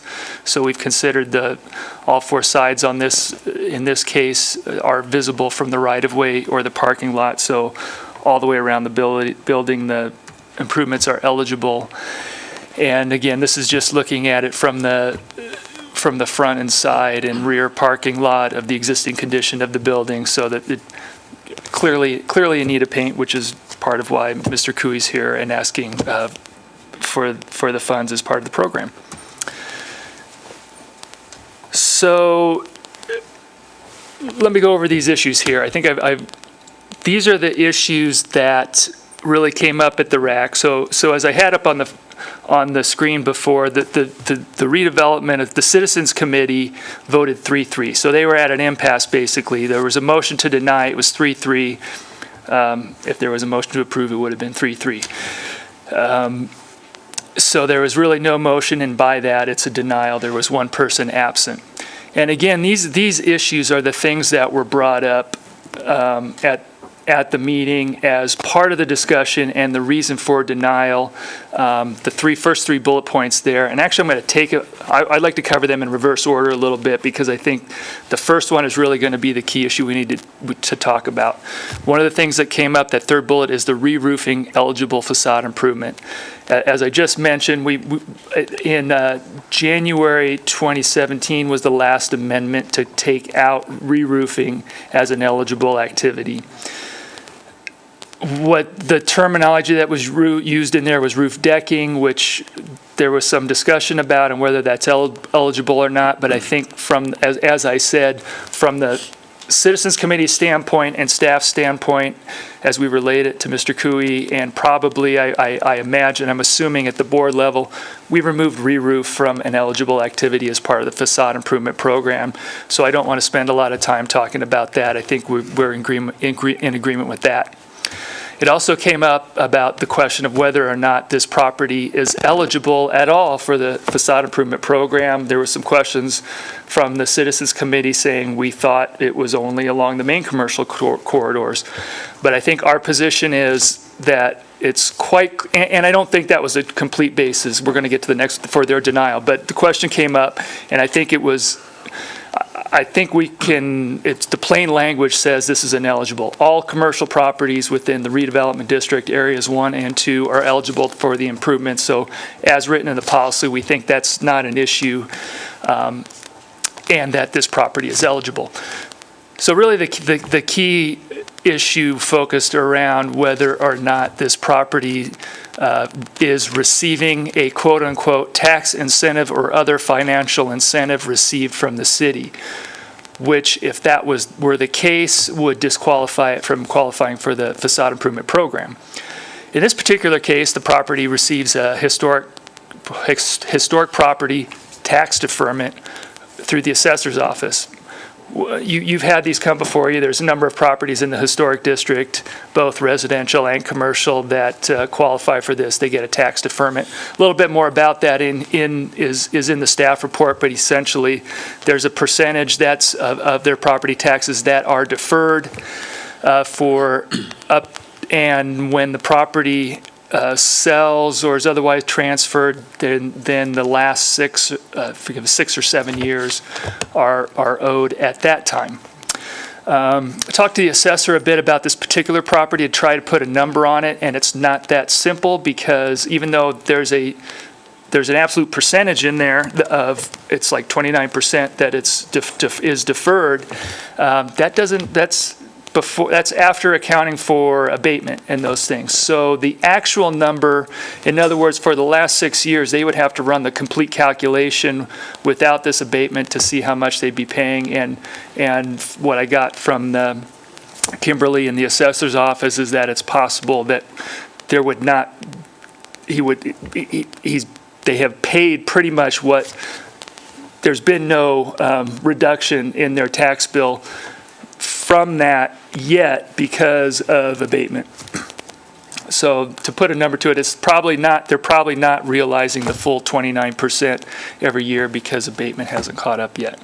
But I couldn't get, without running the complete assessment on it through the assessor's office, which they didn't do, can't give you a specific number on that. So that's the issue. And actually, to the alternatives that I think you're considering, if you believe that the tax deferment itself is not a tax incentive as contemplated in the policy, and that it's eligible and that re-roofing is eligible, alternative 1 would be the proper action for that. In other words, to fund the amount that is half of the painting improvements, which are the eligible improvements. Of course, if you feel that there are disqualifying events, then the alternative would be to deny the application. I wanted to say, let's see, just one last thing on the tax incentives. So as I noted, that's the policy discussion, and I really can't know what was on the Board of Supervisors' minds when they said those words. My recollection of the discussion at the time were certainly we had tax incentives at the time with certain property owners where there are agreements for sales tax reimbursements, for example, with the Carson Mall and Sportsman's Warehouse, for the auto dealers, for the Burlington, Big Five, that thing there. And that is those are the tax incentives where there's agreements between property owners that I have always assumed were the applicable tax agreements that were either eligible or ineligible. Again, I can't be in the Board of Supervisors' head when those words were said, so I think that's why we need to have this discussion about the policy and what exactly that meant.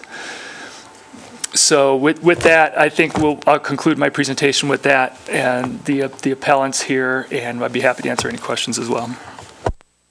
Okay, thank you, Lee. And for the board to consider, and Jason can probably speak to this, it may be that our resolution needs some amending to make it a little bit clearer with regards to this issue, so it's not as clouded. All right, go ahead. Good morning, Joe Cooey, Cooey Investments managing member. To reiterate what Lee had to say, I mean, I think the past decision was based more on interpretations of what it was saying versus what the merit of the project was. I think that the project presented was, minus the roof, was totally in compliance with what the resolution stated it needed to be. The reason I left the roofing in there was just to get some clarification so that others don't have the same misunderstandings as I did.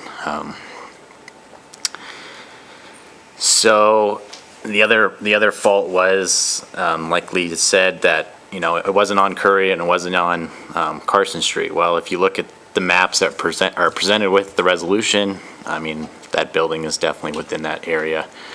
It's 100% commercial, like Lee had said. So, when you Google incentives in Nevada, you come up with this page right here. It comes to the Nevada Governor's Office of Economic Development.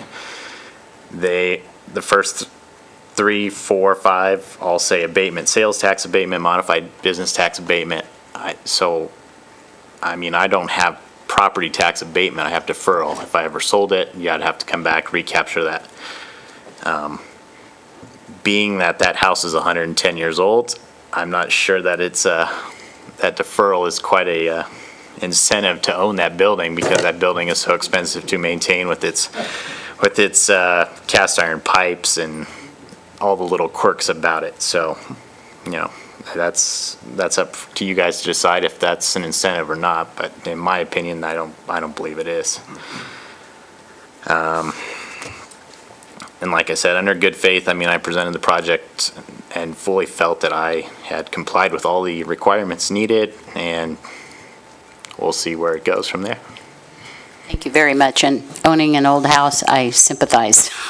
I understand that. So Dan, did you want to say something before I open it up to questions from the board? Sure, I would appreciate that. I find myself in sort of a unique position here before the authority today. Usually I come here from a lower level decision in a position of advocacy, advocating that, the prior decision was correct or incorrect. Here, I would analogize this to more of a request for, say declaratory relief, meaning that, as Lee had pointed out and as the appellant had pointed out as well, it's a matter of interpretation, which is why we're here today. The 3 sub-issues that Lee have identified, I agree with. I'd like to, with your permission, just sort of knock these out one by one and out of order. The easy one I'll take care of first, the location issue. I base that on the plain language of the resolution that was adopted in 2017. There's no question in my mind that when reading the plain language of that resolution, there is no restriction there. So to that extent, it's not restricted for eligibility purposes just to, the primary commercial corridor, meaning Curry or Carson Streets. And I do agree with the appellant, and I do agree with staff that is the correct reading. And in fact, I don't even need to dig beyond the plain language of it because it's so crystal clear in my mind. As to the roof decking issue, it sounds like Mr. Cooey himself doesn't really have much of an objection to the recommendation I provided at the RAC level as well, which is when you read that last sentence, and I'll just go ahead and read that in its entirety, for the record, that last portion. For the purposes of this policy, exterior building facade includes all portions of a building, excluding the roof decking, visible from the public right-of-way or on-site public parking lot. When you read that sentence in its entirety, it's pretty clear that the term roof decking does not really fit in. In fact, it's really superfluous because, the word that to emphasize here in context would be visible. Roof decking itself, by definition, is not visible. And so therefore, that language is probably something I could attribute to Scrivener's error. Above and beyond that, however, I did decide to pull up the minutes and the audio recording and video from that meeting itself, and based on the discussions on the records, it was plainly clear that the intent of the authority at that time in adopting this resolution was to exclude re-roofing. In fact, staff's discussion on the record also alluded to the use of that term roof decking to incorporate or to capture different types of quote-unquote architectural features that may extend from the roof or be adjacent to the roof, but was to exclude, for example, roof shingles. So as far as the location issue goes, again, crystal clear in my mind. As far as the roof decking issue goes, crystal clear in my mind. The resolution is not intended to capture shingles. So that leaves us with our final sub-issue, which is incentives versus deferment. And this is a much trickier issue. I wasn't able to pinpoint anything exactly from I would call that the quote-unquote legislative history of the resolution itself. I will say on the record, I can't avow to looking at every document out there, and I did not do that. However, based on my discussions with staff, based on the input from the RAC members, and also based on the limited number of documents I did review, I was not able to decipher one way or another what was intended behind the use of that term. Now, those terms themselves, it's actually two terms. It's tax incentives or other financial incentives. I would say the succinctness of that language is probably written in a very broad stroke. And so that was my recommendation and explanation to the RAC members when they were, trying to come down with a decision on this, which was it's really up to the RAC members to decide based on their reading of that language what is intended by it. Normally you go beyond the language of a statute, a resolution, an ordinance, a constitutional provision.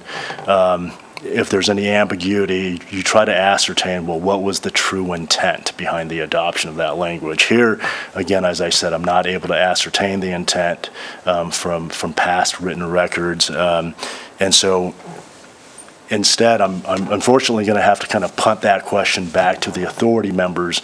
I would recommend, however, one of two options, as Lee also stated earlier. If the authority decides today on this appeal matter that the property is eligible, I think that because the roof decking issue is very clear, that is probably nothing more than a Scrivener's error, and the true intent of that I've just discussed on the record. I think that staff's recommendation to fund 50% of the painting, which would amount to $92,950, would be appropriate for eligibility. If, however, the authority decides that the funding would be, the property would be ineligible for funding because of the term that's used with respect to incentives, then obviously there would be no funding at all. I don't think that alternative number 3, that's just provided as an option on the staff report would be a recommended course of action, which would be to modify it at an even higher level than 9250 as recommended by staff. I'm happy to take any questions you may have. Go ahead, Lori. So maybe I want to ask a different question to begin with. Are we only allowed to make a decision based on the denial purposes, or may we make the decision that we don't think the project in and of itself is a good use of the dollars? So let's say we determine it's eligible, but we don't want to do a painting-only project. I can make that decision too, or I can only make decisions. Two separate decisions, one on eligibility and two on whether I want to fund the project. Okay, I just wanted to clarify on the record because I thought I was being led down the path that if it could be in an eligible location or an eligible project that I had to fund it. So I do not, right? Correct. I do not. Okay. Thank you. Any other questions from the board? John. Thank you, Madam Chairman. I am the RAC representative from this board. I went through this and I voted to authorize the 9250. So I was one of those three rather than the other three. I understand what everyone is pondering here, but as I said then, it seems to me, and again, I was not party to most of this as a board member. I do think that, as Lee pointed out, I was party to in my very first meeting a year and 3/4 ago, I voted on some of this language, but over a different issue that was in contention then. So the language is in there in part because I had something to do with it. But the truth of the matter is, it doesn't matter whether I was involved or not. What matters is what the word incentive means. And as I said earlier with the word savings, the word incentive has a definition you can go to. I commend Mr. Yu on his analysis of the situation, but it seems to me that an incentive is something that you do not get by a historic tax deferment. You could make that argument because then maybe it makes the property more valuable to the person buying the property later on, but it's not an incentive in the sense that I think this board meant it, although I wasn't in on those conversations. I think this board meant it as Burlington Coat Factory and auto dealerships, etc.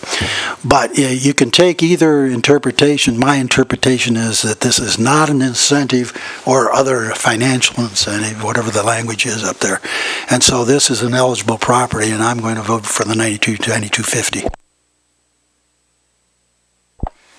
So I guess part of the discussion on the historic tax issue, every time we hear one of these that comes before this body, every time the property changes hands, they have to come and ask the new owners, submit it. And so one of my issues really deals with the painting of the building as a project. What we're told is the reason that we want to grant this tax deferment, tax incentive, whichever way you want to come down on it, is because it's expensive to upkeep these historic buildings. The objective is they're supposed to be taking that money and doing the maintenance on the historic building. So I'm more concerned for me that that's the whole reason you should have been painting it. I don't see that fitting our facade program's intent. The tax deferment was you're supposed to do the paint job. And I don't see that you're actually doing an improvement to the overall facade, like adding dormers or anything that actually jazzes up the building to make it more salient to the public or anything like that. And so is that not the purpose of the tax deferment? Because I can argue either way on whether I want to consider it an incentive and an eligible thing, but I think the purpose of the tax deferment is for you to do just exactly what you're asking to accomplish. And I just don't think we should get in the business of letting everyone in the historic district that's also in redevelopment paint. I just don't think that's a good use of what we were intending to do. And I think that we had that discussion when we did the sign and we had the controversy, because again, just because it says you can do it doesn't mean we should do it. And we as a group said we're not going to do signs now that are in the parking lot or whatever. I think paint alone is also just not a good idea. Well, let me answer that in just playing the devil's advocate here, because I think Mr. Cowie said it very well. The fact that when you buy a property in the historic district, there's a lot of infrastructure that you don't see that's not facade, that has to be dealt with. And whether it's plumbing, whether it's, electrical, whether it's a lot of things you don't see. So my thought process with regard to the facade improvement program is exactly that. It's a facade improvement to make the building more palatable for the public and for commercial use. That was the thought process with regards to it. So in my mind, having gone over this and thinking about this extensively, I really feel like this project does qualify. And the tax deferment is strictly that. It's a deferment. It allows you to take care of some of the other repairs that have to be done, the roof and other things. But any help that somebody can get with regards to, and because this program is available, I think it does make sense. Just my thought. Can I piggyback on that? I agree with you, and as Lee pointed out at the RAC meeting, paint is included as facade improvement. And just to piggyback on that, paint on these older buildings is quite an expensive project. There's a lot of sand down, prep, everything to make that paint stick. So it's a much more expensive process than your normal house painting project. So can I, to do a little background, I guess I didn't do this. The reason I first came to Lee, and I was directed to him through Nevada Department of Environmental Protection, the reason is because when I bought into the ownership of this, January 1st of 17, we formed a partnership. It was to the detriment of the building. It was, yes, it was run down. The reason is because of the lead. So I got a painter to come out. He took a swipe of it. He said, yes, it's chock full of lead. Okay. I said, what would you bid on this? He said, I wouldn't bid on it. I said, well, what would be a ballpark? I mean, if just a crazy number, I don't even want to touch it. I said, okay.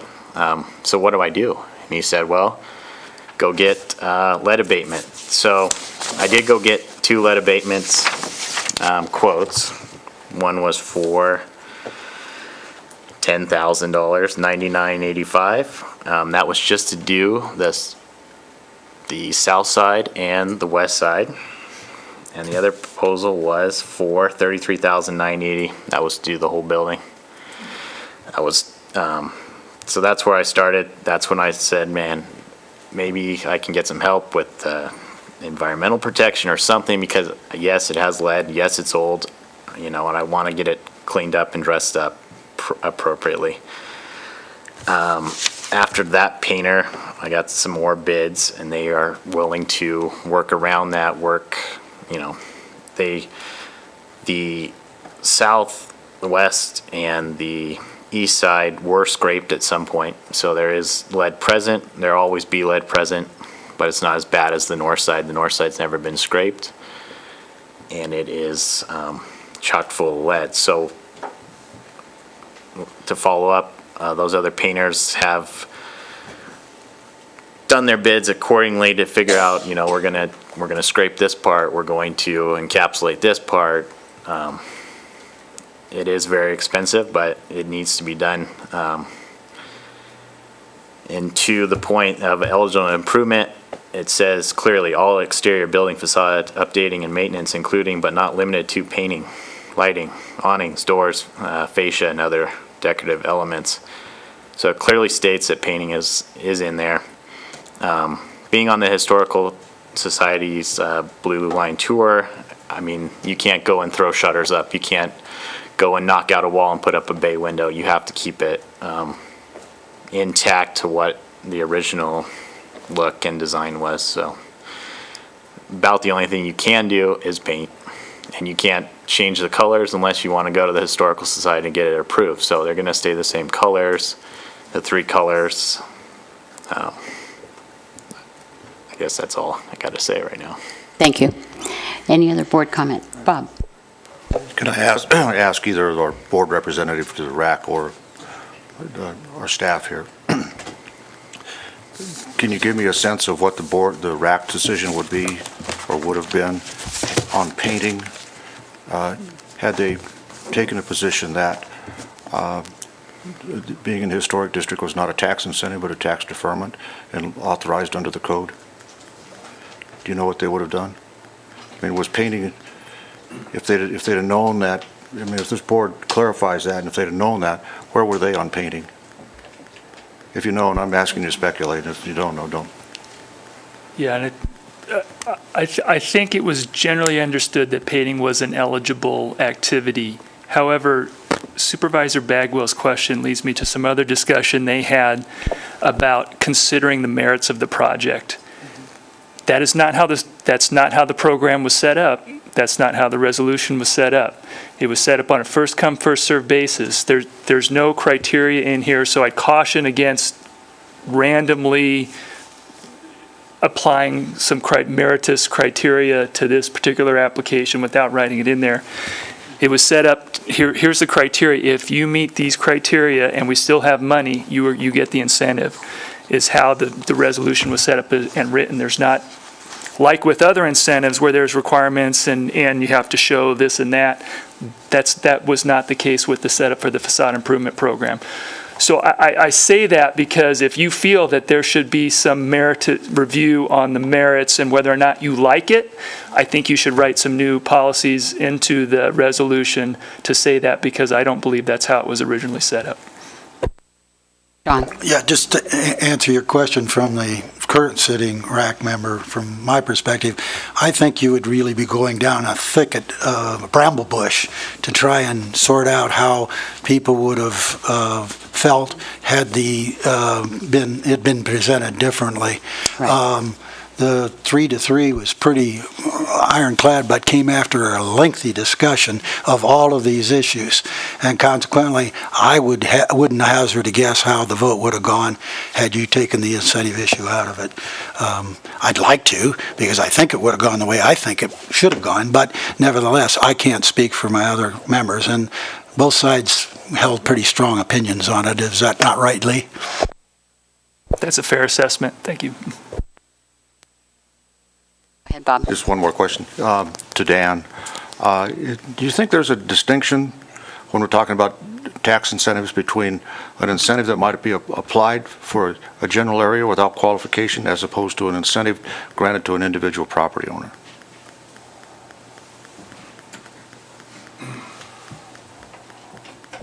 We're getting really philosophical here, Mayor. I think you can make a distinction. I think you can draw a distinction between the two as two separate categories of incentives, and I think that would be a justifiable position to take. I don't see it as an incentive for this reason. As has been pointed out earlier in this discussion, you're right, Lori, that in reality, upkeep of maintenance is generally speaking something you should do if you own a house, even if it's a commercial structure converted from a house. But on the other hand, I've heard many property owners in the historic area who've had to come to the historic commission prior to my being on this board and after being on this board, saying that, we can't do a darn thing as this applicant, or appellant, I should call him at this point, has stated. The problem is that you buy the house, and not only do you buy the house, you buy all the upside and downside that goes with it. And some of that downside is you don't get to do what you want to with your property. So the deferment might be looked at upon as that, as well as helping to maintain the property. Can I say one more thing? It was also brought up in that RAC meeting that they had approved other properties that were receiving these tax deferments already. So I asked, doesn't that set a precedent? And the board kind of fell silent, and that kind of just got brushed over. But, there is that too, so. And for clarity, Lee, can you just, for the record, can you just describe the big box tax incentive versus historic tax deferment, just so it's clear?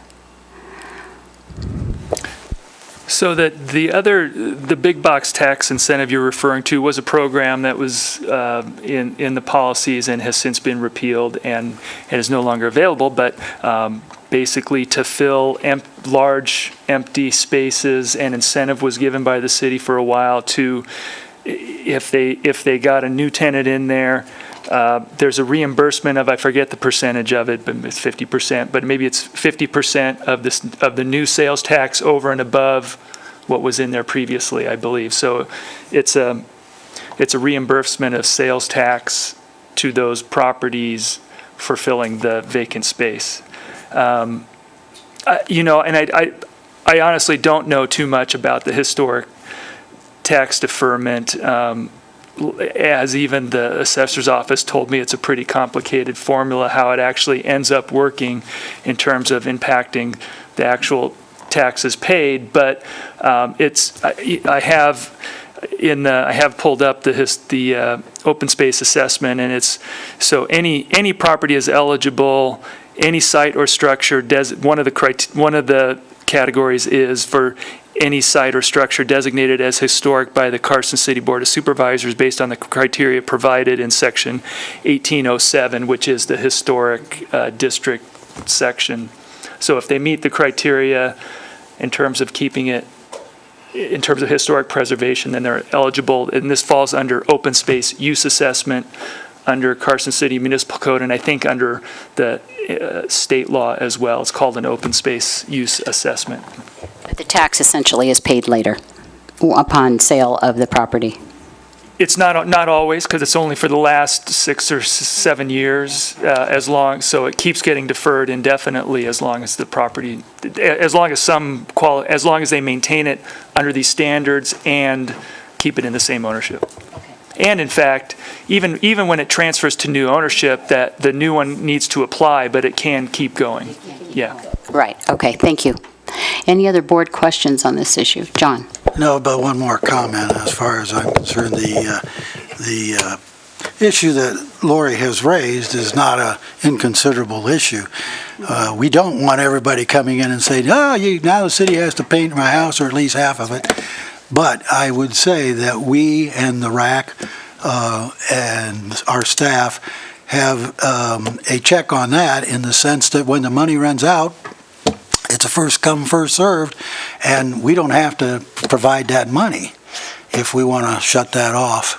But we'll have to come, to that on a case-by-case or a later basis, I'm saying. This isn't an unlimited pot, and we don't look upon it as such. So your point's well taken, that we don't want to be doing everybody's house in the historic district, but by the same token, after a while, the money runs out, and those who are first in line get it. This is a question for the district attorney. Listening to the discussion here today, it seems as though this property is within the area that would otherwise qualify for facade improvement grant. The location fits. Our ordinance on these things mentions the word painting. If it otherwise fits, and the word painting is what they're asking for, how do you deny that? I mean, what's the grounds for denying something like that, other than we just don't like it? Well, I think a denial is defensible, if nothing else, on the grounds that Supervisor Bagwell has indicated that her interpretation sort of globally of the objective of the historical tax deferment is to provide for those kinds of things. But I'm asking, Woody, I don't mean to belabor it, but if we reach the conclusion that on the top line issue that it's not that a historic district tax deferment is not an incentive under our definition of the code. If we reach that conclusion, the second conclusion then is, well, how do you take that off the table, and how do you deny painting? Because it's optional. I think you can take into account the aspects of this property, the unique aspects of it, where it's located, its character, what it's used for, and all that. There are no real criteria? I mean, what I hear Lee saying is, if you're first in line, first in time, you meet the location, you meet the status, the standard of, what the money's going to be used for, and now we're out potentially talking about, well, there are other criteria we need to talk about. I don't know. That's why I'm trying to figure it out, because I get where she's coming from, but personally, I don't see that there's that kind of latitude that you can say that under the code the way it's drafted. I mean, because otherwise, I'm just making an arbitrary decision. Right. Well, and you can't make an arbitrary decision, and I don't mean to suggest that at all. But I guess I just disagree with the characterization that this is set up to be sort of only restricting the review to whether or not a property is eligible. Because you talk about and I just based that on the language of that. Maybe that was the intention of how it was supposed to be set up, that all the discretion was supposed to be controlled by this resolution, but there is a review process set up. and there is an application process, and we talk about you're eligible to apply. That's the language that is, all commercial properties within redevelopment areas 1 and 2 are eligible to apply for facade improvement program funds, and then it talks about ineligible properties and eligible improvements.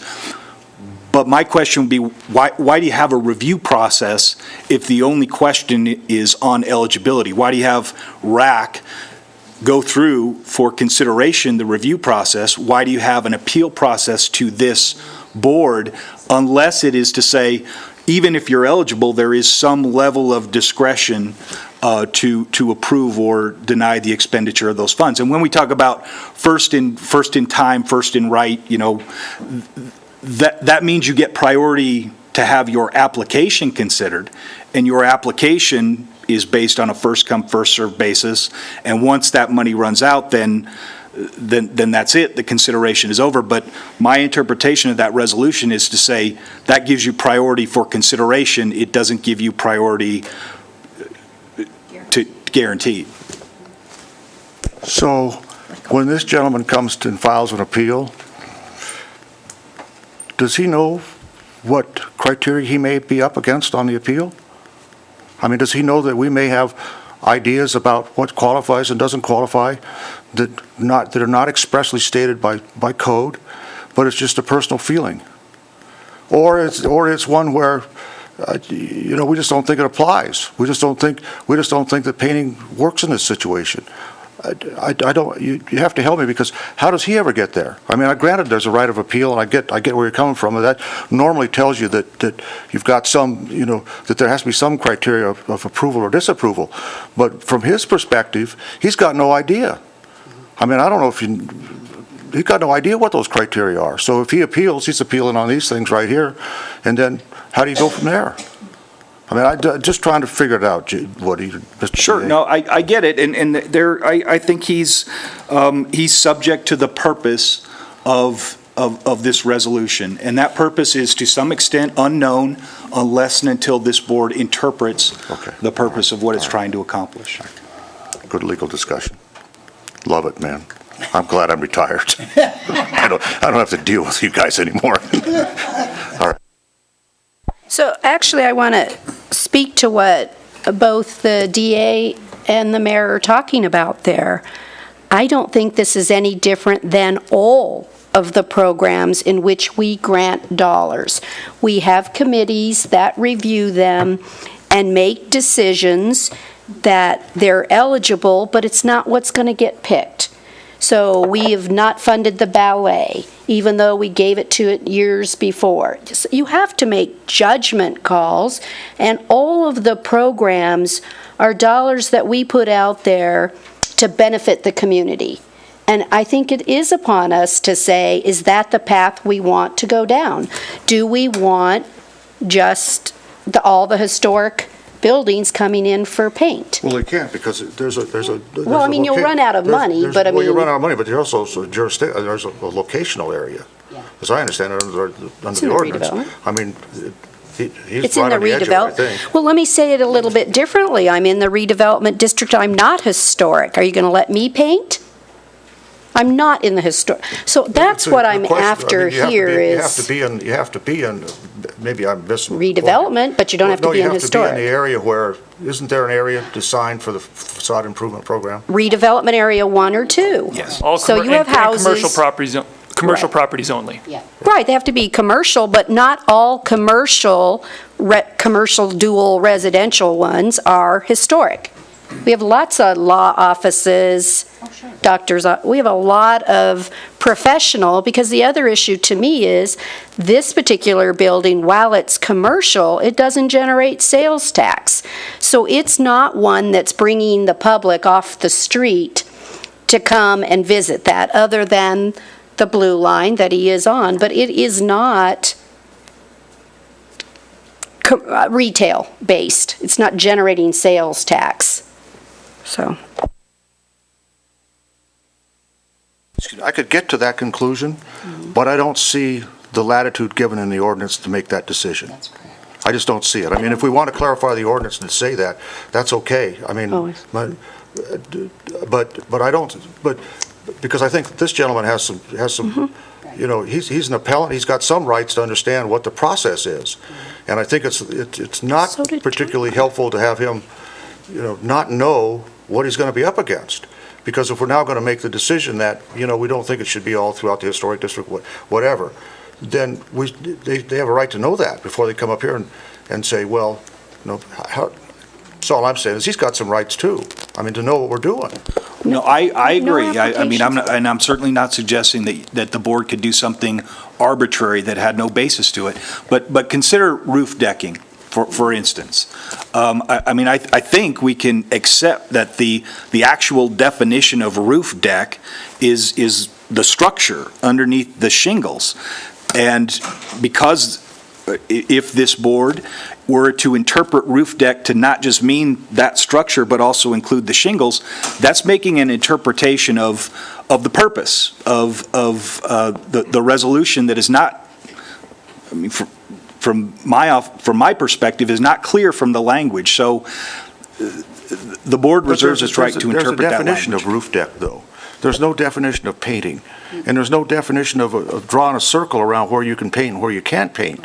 I mean, that's what I'm going to be quiet. I'll just listen to the motions. So, all right, sorry. John, did you have a comment? Thank you, Madam Chairman. I actually agree more with Lori than my vote will turn out to say I agree, in the sense that having watched government for more than 50 years, every board jealously guards, every Congress jealously guards, every House in Congress, both the House and the Senate, jealously guard their right to say, never mind, as Gilda Radner used to say. But the truth of the matter is that the mayor's making a good point, too. For this situation, I don't see that we have any way to go for this applicant, but the way I'm going to vote.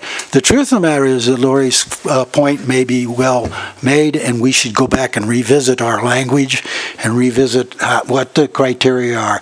But in the final analysis, you could check every box and come in here and this board could say, still don't want it, go away. So the truth of the matter is she's right, but not in this instance. And I just want to chime in with that. I agree, and I think that we need to go back and revisit this resolution and fine-tune the language. I think that's important. But I think in this instance, I have to agree with Mr. Cowie and his application and John's analysis of that. So that's my thought process. I will just comment, we did not have a problem turning down the sign for Grandma Hattie's that met the criteria at the time. We turned him down and changed the wording. So I want to let it be clear, we have had no problem in the past saying, nope, don't like it. So we've been consistent. Well, the signs were, that particular argument was signs attached to the building, not separate monument signs. But we parsed the wording. The actual ordinance did not indicate that. We changed it to clarify it. What's more important to me is I can live either way with the decision. It isn't any hill to die on. It's more for me to recognize two issues for us as a board. I don't ever want these to go to RAC again if the objective is that Mr. Plemmel can check the box. Then why do we send it there? If it's not to have open discussion on whether or not a project is viable, appropriate, meets conditions, the best use of the dollars. And I guess for me, if we're going to send it to RAC to make a decision, I want them to make a decision. If it's just they have to hit the check box, then don't bother sending it there and make it administrative. That's really the issue for me. Well, I have to comment on top of that RAC discussed this issue thoroughly, and a 3-3 deadlock doesn't mean they didn't make a decision. They passed it on to us, and we are the final. No, it means it's denied. It's denied. He appealed. It's denied, and he appealed only because, as I say, it was a 3-3. And that's the way it's set up. That's a denial. But the truth of the matter is it's an appeal is what it turns out to be. In reality, we got the appeal. We get to make a decision. But I don't want anything to be that, oh, Lee just checked the boxes and we didn't. We went over this tooth and nail, did we not? For an hour and a half.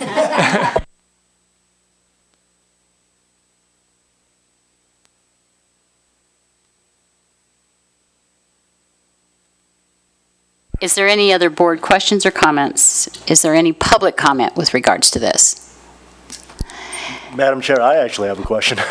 So in my role as counsel for RAC and before this matter or RAC's discretionary authority as a whole, before this goes back to RAC on another issue, on another application, and until such time, if we get to that time of revisiting and revising the current resolution, I would like to know as counsel for RAC, what is the decision of this body with respect to the extent of discretionary authority that can be exercised by RAC? Because I would rather not have that discussion on the record with RAC if this comes up again and there's ambiguity. So if you wouldn't mind answering that question, I would certainly appreciate it. Again, as I said from the outset, I don't advocate for one position or another. I think there's a lot of merit in what Supervisor Bagwell said. I think there's a lot of merit in what Mr. Woodbury said, and I'm not just saying that because he's my boss. But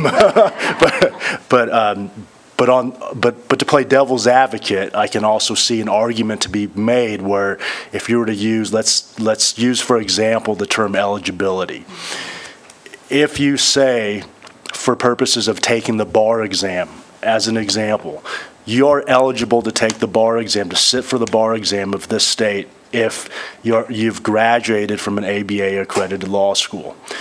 I don't think there's much latitude there with respect to discretion. You are eligible to take the exam. So there's that counter argument.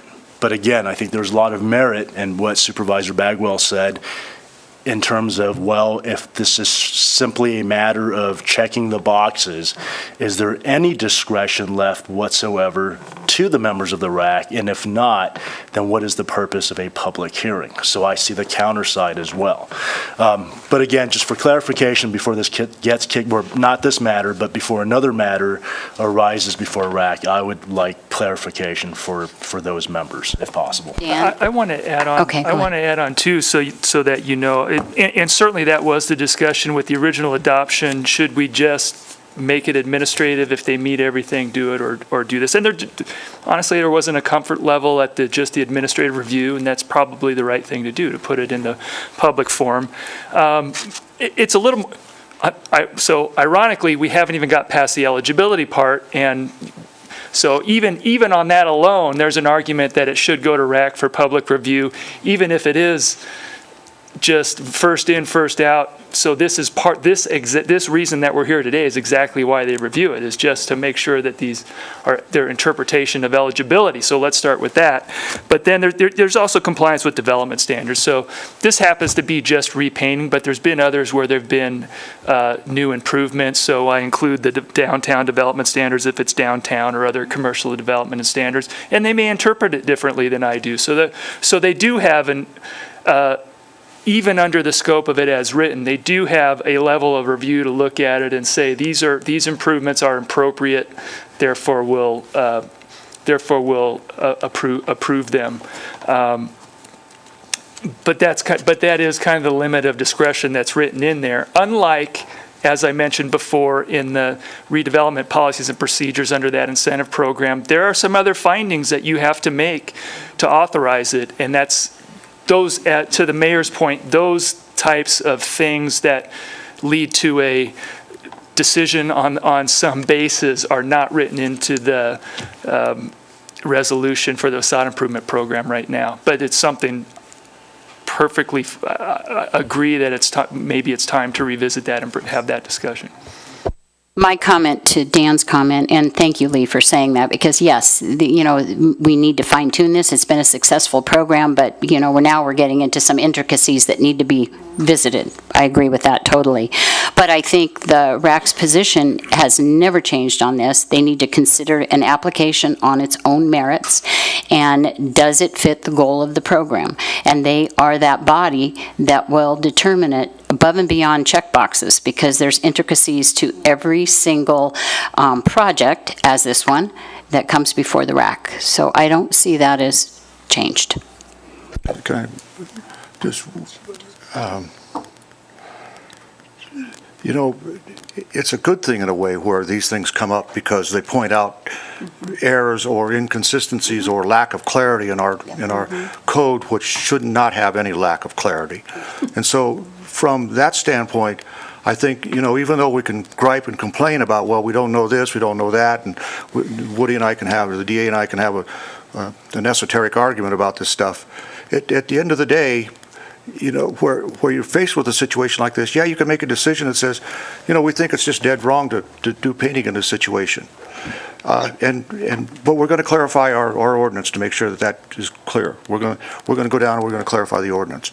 On the other hand, you know, you could say, well, we're going to let you do this because the ordinance is unclear. You had no real notice of what you know, why it might be denied, and therefore, you know, given the lack of clarity and the fact that we're going to relook at this thing, you're the one taking the brunt. You raised the issue, fine, and it's a good issue to raise. So we're here deciding it, and in a way, you know, it's kind of, to me, I think, okay, you know, all other things being equal, I agree that there should be more discussion or discretion, but I don't see it in this situation, because you're the one that's going to take the brunt of that, and we're telling you, because of the lack of clarity of an ordinance, that you're going to take the response, that's going to fall on your shoulders.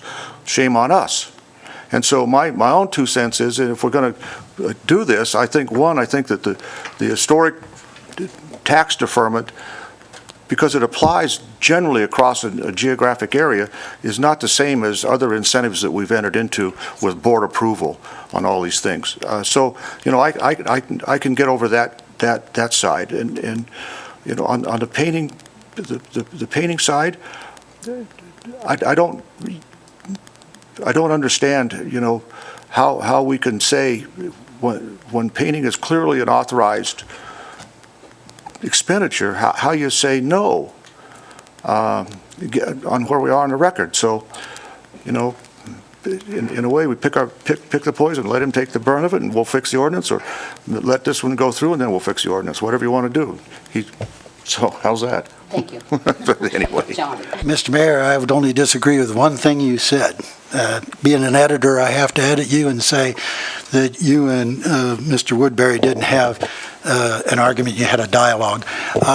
Secondarily, I would say to my associate on my right, Lori, whom I've said is not wrong on this issue, she's wrong on it this time, but you're not really wrong. You're not really wrong. I'm just kidding you. That not only did we have the sign issue that came before, and you decided against that, we also go back with RAC to the is a state title, the building that Jed Block owns, and it was a roofing matter. They allowed the roof, and then they changed it so no more roofs could be done. Yes, well, We did. Right. Not them, us. Well, that's the final place which is what I've said. So what I'm saying is that we can rectify this, but I think we have to pass this one forward. All right. Any other public comment? I'm going to bring it back to the board. So are we clarifying for Mr. Yu that, are we, and maybe Brad can chime in on this one because it's not specific to this point, are we all in agreement that it's discretionary Before for we the do board? that, I think that kind of direction, if it's coming as a consensus from the board, I think that would be beyond the scope of this agenda item. I thought he commented in the agenda he item did. that we needed. I guess just having thought about it, I think if you're inclined to make a comment that helps provide guidance to Mr. Yu in the context of this matter, that's fine. Otherwise, we'll sort of have to regroup, I think, on that. I'm just letting you know, inside of the staff report, he did talk about the policies and stuff, so yeah, that's why I brought that up. And just so the record's clear, I didn't understand him to say we got to make that decision today. I think he was saying that's something you got to look at. We got to look at it. And, so that was my take on it. All right, what's the pleasure of the board? May I ask then a different question? So if we were to approve this, we could add a comment onto the record or in the motion that it's not a precedence. Yes. So that it's clear. Does that help to clarify? It doesn't mean, let's say we went with the mayor's concern that it's not Mr. Cowie's fault. And so we're going to let him have the paint. But we can also, in our motion, indicate that this does not mean all future paint projects are automatic, whatever. Does that help clarify? And again, I don't want it to be a precedence, and that's my only concern is what happens on all of these projects is then the next guy comes in and says, Mr. Cowie got paint, and the Board of Supervisors said paint was okay. So another application comes in tomorrow before anything else can get changed. So can we add that into the motion? Well, Does the that help Board of give clarity? Supervisors did say paint is okay. That's Maybe not what I'm asking. it'll change. I'll try a motion, see where we go. I move to approve the appeal and approve a modified expenditure of up to $9,292.50 for painting the building located at 302 North Minnesota Street within redevelopment area number 1, subject to staff's recommended conditions of approval. And along with that motion, the motion would say that the motion is made upon the basis that this is not a precedent for any future painting applications in the historic district that come before either RAC or this board. And that we are going to take a look at, clarifying our code on this issue. I'll second that motion. All right, we have a motion and a second. All those in favor? Aye. Aye. And one abstention. All right. Okay. Go get your building painted. Yes, go right ahead. I would just like to thank my colleagues for having such a comprehensive conversation about this that I could participate without saying a word. You're supposed to say you thought we made the right decision, though. If I didn't think you made the right decision, I'd have said something. That's right. All right. Thank you, Board. That was great, and we'll move forward with this.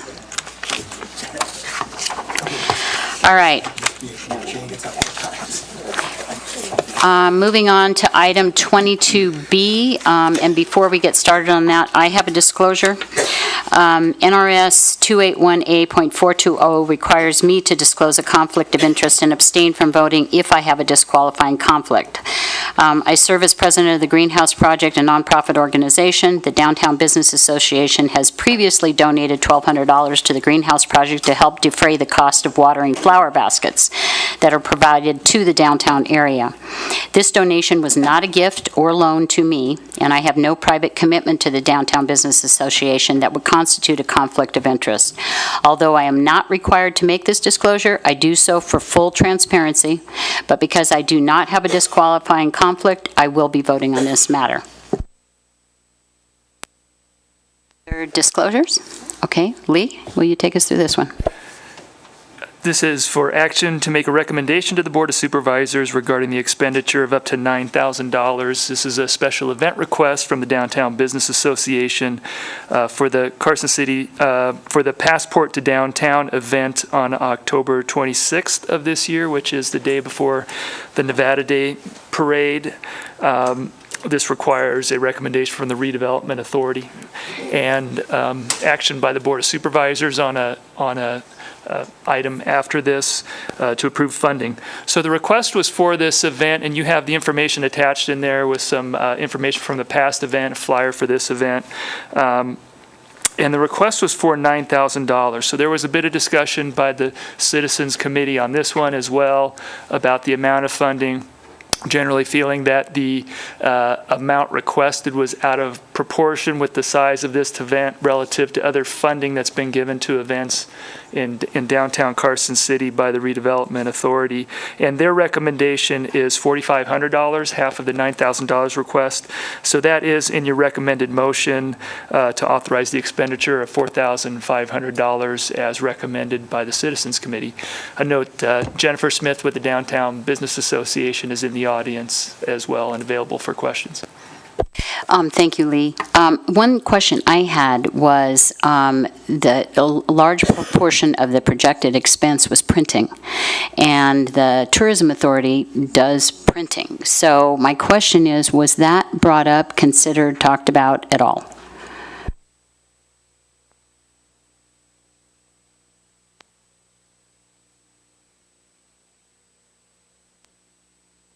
Jennifer Smith, Downtown Business Association. As far as the printing goes, we are using a grant that was given to the CTA for printing purposes for rural areas, but the DBA is paying for the other half of that. It's about $8,500 for the Carson City area. Go ahead, Brad. And this may be for Lee, or this may be for you, Jennifer. The money that we allocate towards special events is intended to be seed money to get events off the ground. In this particular case, you're now in your third year and growing by double digits per year. So I'm not sure that it's clear to me that it's an actual fit, because it doesn't look like you actually need the seed money because you're already being successful. So my question to you is, what is the intent in the future? Because one of the other conditions of us granting money to special events is that it's a decreasing amount and that you very quickly become self-sustainable. So kind of guide me through, why are you applying now in the third year, and what is your intent for funding in the future? Sorry. As far as funding in the future, we are planning to seek outside sponsorships from corporations, like corporate sponsors. We did not, we started to do that this year, but we didn't have any takers this year. We started kind of late. It was a late idea, but we plan to do that in the future. As far as why we haven't established funding up to this point, we're still growing. As you see, we're growing year over year. Our first year was kind of a cooperative effort with the Carson Nugget, Adams Foundation, and then last year we kind of moved away from that a little bit. Still with them involved, but not contributing quite as much to the planning efforts and the funding. And this year, same thing. We're moving even further away. We have a commitment from the Adams Foundation for $3,500 to fund our Family Fun Center, and the rest of the funding is coming from the CTA grant and the DBA itself. So if you're not successful next year or the year after in obtaining sponsorships, then would it be your intent to come back and ask for funding again? We're not planning to come back and ask for funding, and it's my understanding that this is the last year that funding is going to be available from redevelopment. We decrement it each year so that you can't have right an ongoing source from us. Right. Yes. So we did not plan on coming back for funding next year. But I did want to request that you reconsider the original ask of $9,000.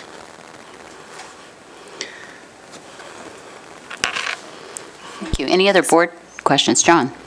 Yes, how much is in the DBA charity? As I recall, I'm a member on RAC, and it was brought up that you have in your treasurer's account, what was it, $60,000? I think it's about $60,000, yes. I don't think I have that with me.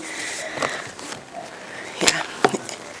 And so the DBA tries to keep a good amount of money in their account in case they need it to maintain for the next few years.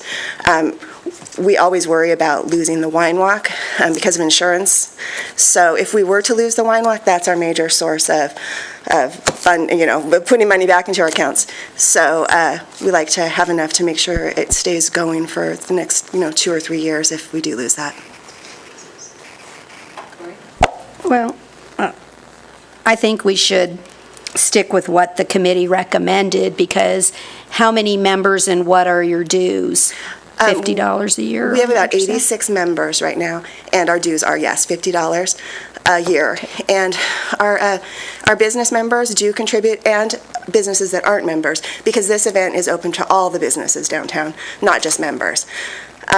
So they do contribute as far as raffle prizes go. They donate raffle prizes, and they also donate time as far as setup, tear down, and... But none of the non-members had to pay $50 to participate? No, we want it to be all-inclusive. Just an idea. I know, Yeah. but it's just an idea. If you're not a member, you don't get the We're trying to get new members all the time, benefits. but yes, they're welcome. We want the whole downtown to participate, so it makes for a nicer event. You bet. So. I want to thank this witness for coming in and carrying the ball both in front of the rack and this board. She's done a good job of presenting. I have to agree, and I'm always glad to agree after having just disagreed with her on a previous issue, with my colleague. We should stick with the 4,500 at rack recommended. Any other board questions? Any public comment with regards to this? Thank you. And what's the wish of the board? You want to do it? Oh, go ahead, make the motion. I move to adopt resolution number 2018R- No. There, this is what, Oh, here you go. Yeah, I move to recommend to the Board of Supervisors approval of the expenditure of $4,500 for the passport to downtown special event. Second. Motion and a second. All in favor? Aye. Aye. Opposed? No. Okay, and one no. All right. Thank you. Thank you. One last public comment? No, now we need the resolution one. Oh, no, sorry. No, sorry, not yet. Board of Supervisors. That's right. I know, it looks familiar. It's just us again. It's all right. Seeing no other public comment, we will adjourn as the Redevelopment Authority, and I'll turn the gavel back to the mayor. Okay, we're going to reconvene the Board of Supervisors. We're going to take up item number 26. This is a companion agenda matter related to what we just heard in redevelopment, under the Redevelopment Authority, which is to adopt or to consider the resolution authorizing expenditure of up to $9,000 for the fiscal year 2019. In making this decision here today, we will incorporate by reference all the discussion that was had during the Redevelopment Authority on this matter, and take additional testimony if there is any. If not, this is a 2/3 vote too, I think, right? 2/3, I think? I think it is. Yes, All it right. is. What do you want to do, Board? We approved it in RAC, or Can I just have a redevelopment. Discussion point on it. Discussion. So I can support this only with the explanation, again, I don't see this as an ongoing. I think that they were counting on some funding that they didn't get. The project is right around the corner, so I can support it just for this year. But again, I just want to put that on the record, that I think I'm going with where Supervisor Bonkowski is. I don't see this as an ongoing project support. So just want to clear and let them know that I see this time, but not for the future. On the record, what she said. Yeah, and although I voted against authorizing the expenditure, I will vote in favor of this resolution based on the recommendation of the Redevelopment Authority. All right, any other public discussion? Anybody want to weigh in? Board, anybody? All right, we'll entertain a motion on 26A. What's the resolution number? 29. 29. I move to adopt resolution number 2018-R29, authorizing the expenditure of $4,500 to support the Passport to Downtown special event. There's a motion, is there a second? Second. Motion and second on the motion, discussion? Hearing and seeing none, all in favor, signify by saying aye. Aye. Opposed, nay. Carried. Okay, let's take up Item 26 Bravo, this is to potentially adopt Bill number 116 on second reading. This is the issue with respect to zoning from general industrial to tourist commercial on property located at 1588 Old Hot Springs Road. I understand, hope Ms. Sullivan is here. Any changes or anything since the first reading? No, sir. Any public comment that should be applicable between first and second readings? Anybody want to weigh in at all? Board? Motion's in order. Where are we? 26A, Bravo, 26B.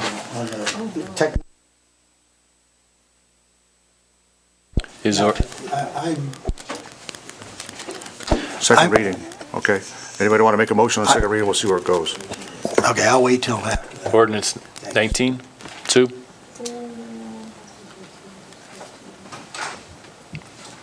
13, okay. I move to adopt Bill number 116 on second reading, ordinance number 2018-13, an ordinance to change the zoning from general industrial to tourist commercial on property located at 1588 Old Hot Springs Road, assessor's parcel number 008-123-23, based on the findings contained in the staff report to the Planning Commission. There's a motion and a bunch of seconds on a motion discussion. Supervisor Barrett. Thank you, Mr. Mayor. I'm going to vote no on this one only because I've been informed in the past that I can't abstain. I would abstain. I wasn't here for the meeting at which this first reading went through. I was here for the discussion previous to that. I know we're going to get I'm on the next item, never mind. But I also want to make the point that this falls into, or these will fall into my feelings about we need a master plan review, a full one at some point. This one may not, but the next one sure does. So I'm going to vote no just because I can't abstain. It's not that I object to the project. Okay. Further discussion? Okay, all those in favor signify by saying aye. Aye. Opposed, nay? Yay. All right, got the record there? All right, let's take up the next one, 26 Charlie. This is another second reading on an ordinance to change the zoning from agricultural to single-family 6,000 on property located at the east end of Railroad Drive and west of Interstate 580. On first reading, the board heard this one. This is on second reading. Hope any changes, anything brought to your attention between first and second reading that we need to know about? No. Is there public comment that we need to know about or should hear today on this issue? Before we go to second reading or take a motion on second reading? I don't see any. Okay, board. Supervisor Barrett, you want to talk about it? Yeah, just the same thing goes for this one, particularly about the master plan review. But again, I was here when we discussed putting in the second access point, but I still think we're kind of playing fudge with our master plan. Nevertheless, that's just one of my axes that I grind, and you've all heard me on it before. Well, there's nothing wrong with grinding axes. I mean, we have, and, at some point in time, I might win. Don't worry. I mean, that's how government works, kind of works in tiny steps. So, comments in order. I would just say to Supervisor Barrett that this item has been in front of us in the Planning Commission. I think this is like the 7th time now. And there has been a group of the public that have followed this very closely, and they're not here today. And that's because they're satisfied with this. So before you vote, just take that into consideration. No disagreement. I'm still going to vote no. So there. No 95% rule for John. All right. Anybody, public comment? All right. On the motion, all in favor, signify by saying aye. We have to do the motion. Which I'd be happy to do. Okay, do the motion. I move to adopt Bill number 117 on second reading, ordinance number 2018-14, an ordinance to change the zoning from agriculture to single-family 6,000 on property located at the east end of Railroad Drive and west of Interstate 580, assessor's parcel number 010-051-44, based on the findings contained in the staff's report to the Planning Commission. Second. There's a motion and a second on the motion discussion. Hearing none, all in favor, hearing none, all in favor, signify by saying aye. Aye. Opposed, nay. Nay, only because I can't abstain. Okay. All right. Let's see where we are here. Yeah, pretty close. We got to go to non-action items. So we're on item number 27. City manager, you got anything? Nothing today. Board members? We've had enough. Got anything? That was fun. It was fun. It's good. Uh, Debate is good. So we don't, is there anything else to What report time on? was that, October 13th?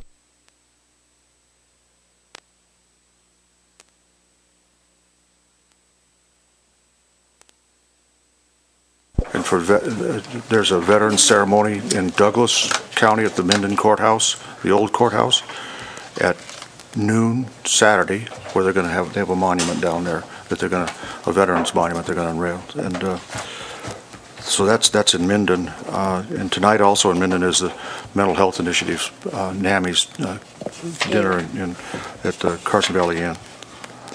Anybody else? Got anything? Are you packing up already, Adriana?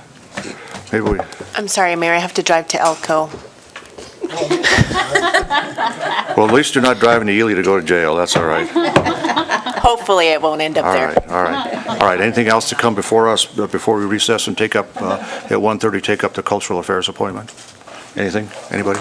All right, then, hearing nothing, no objection, we will be in recess until 1:30.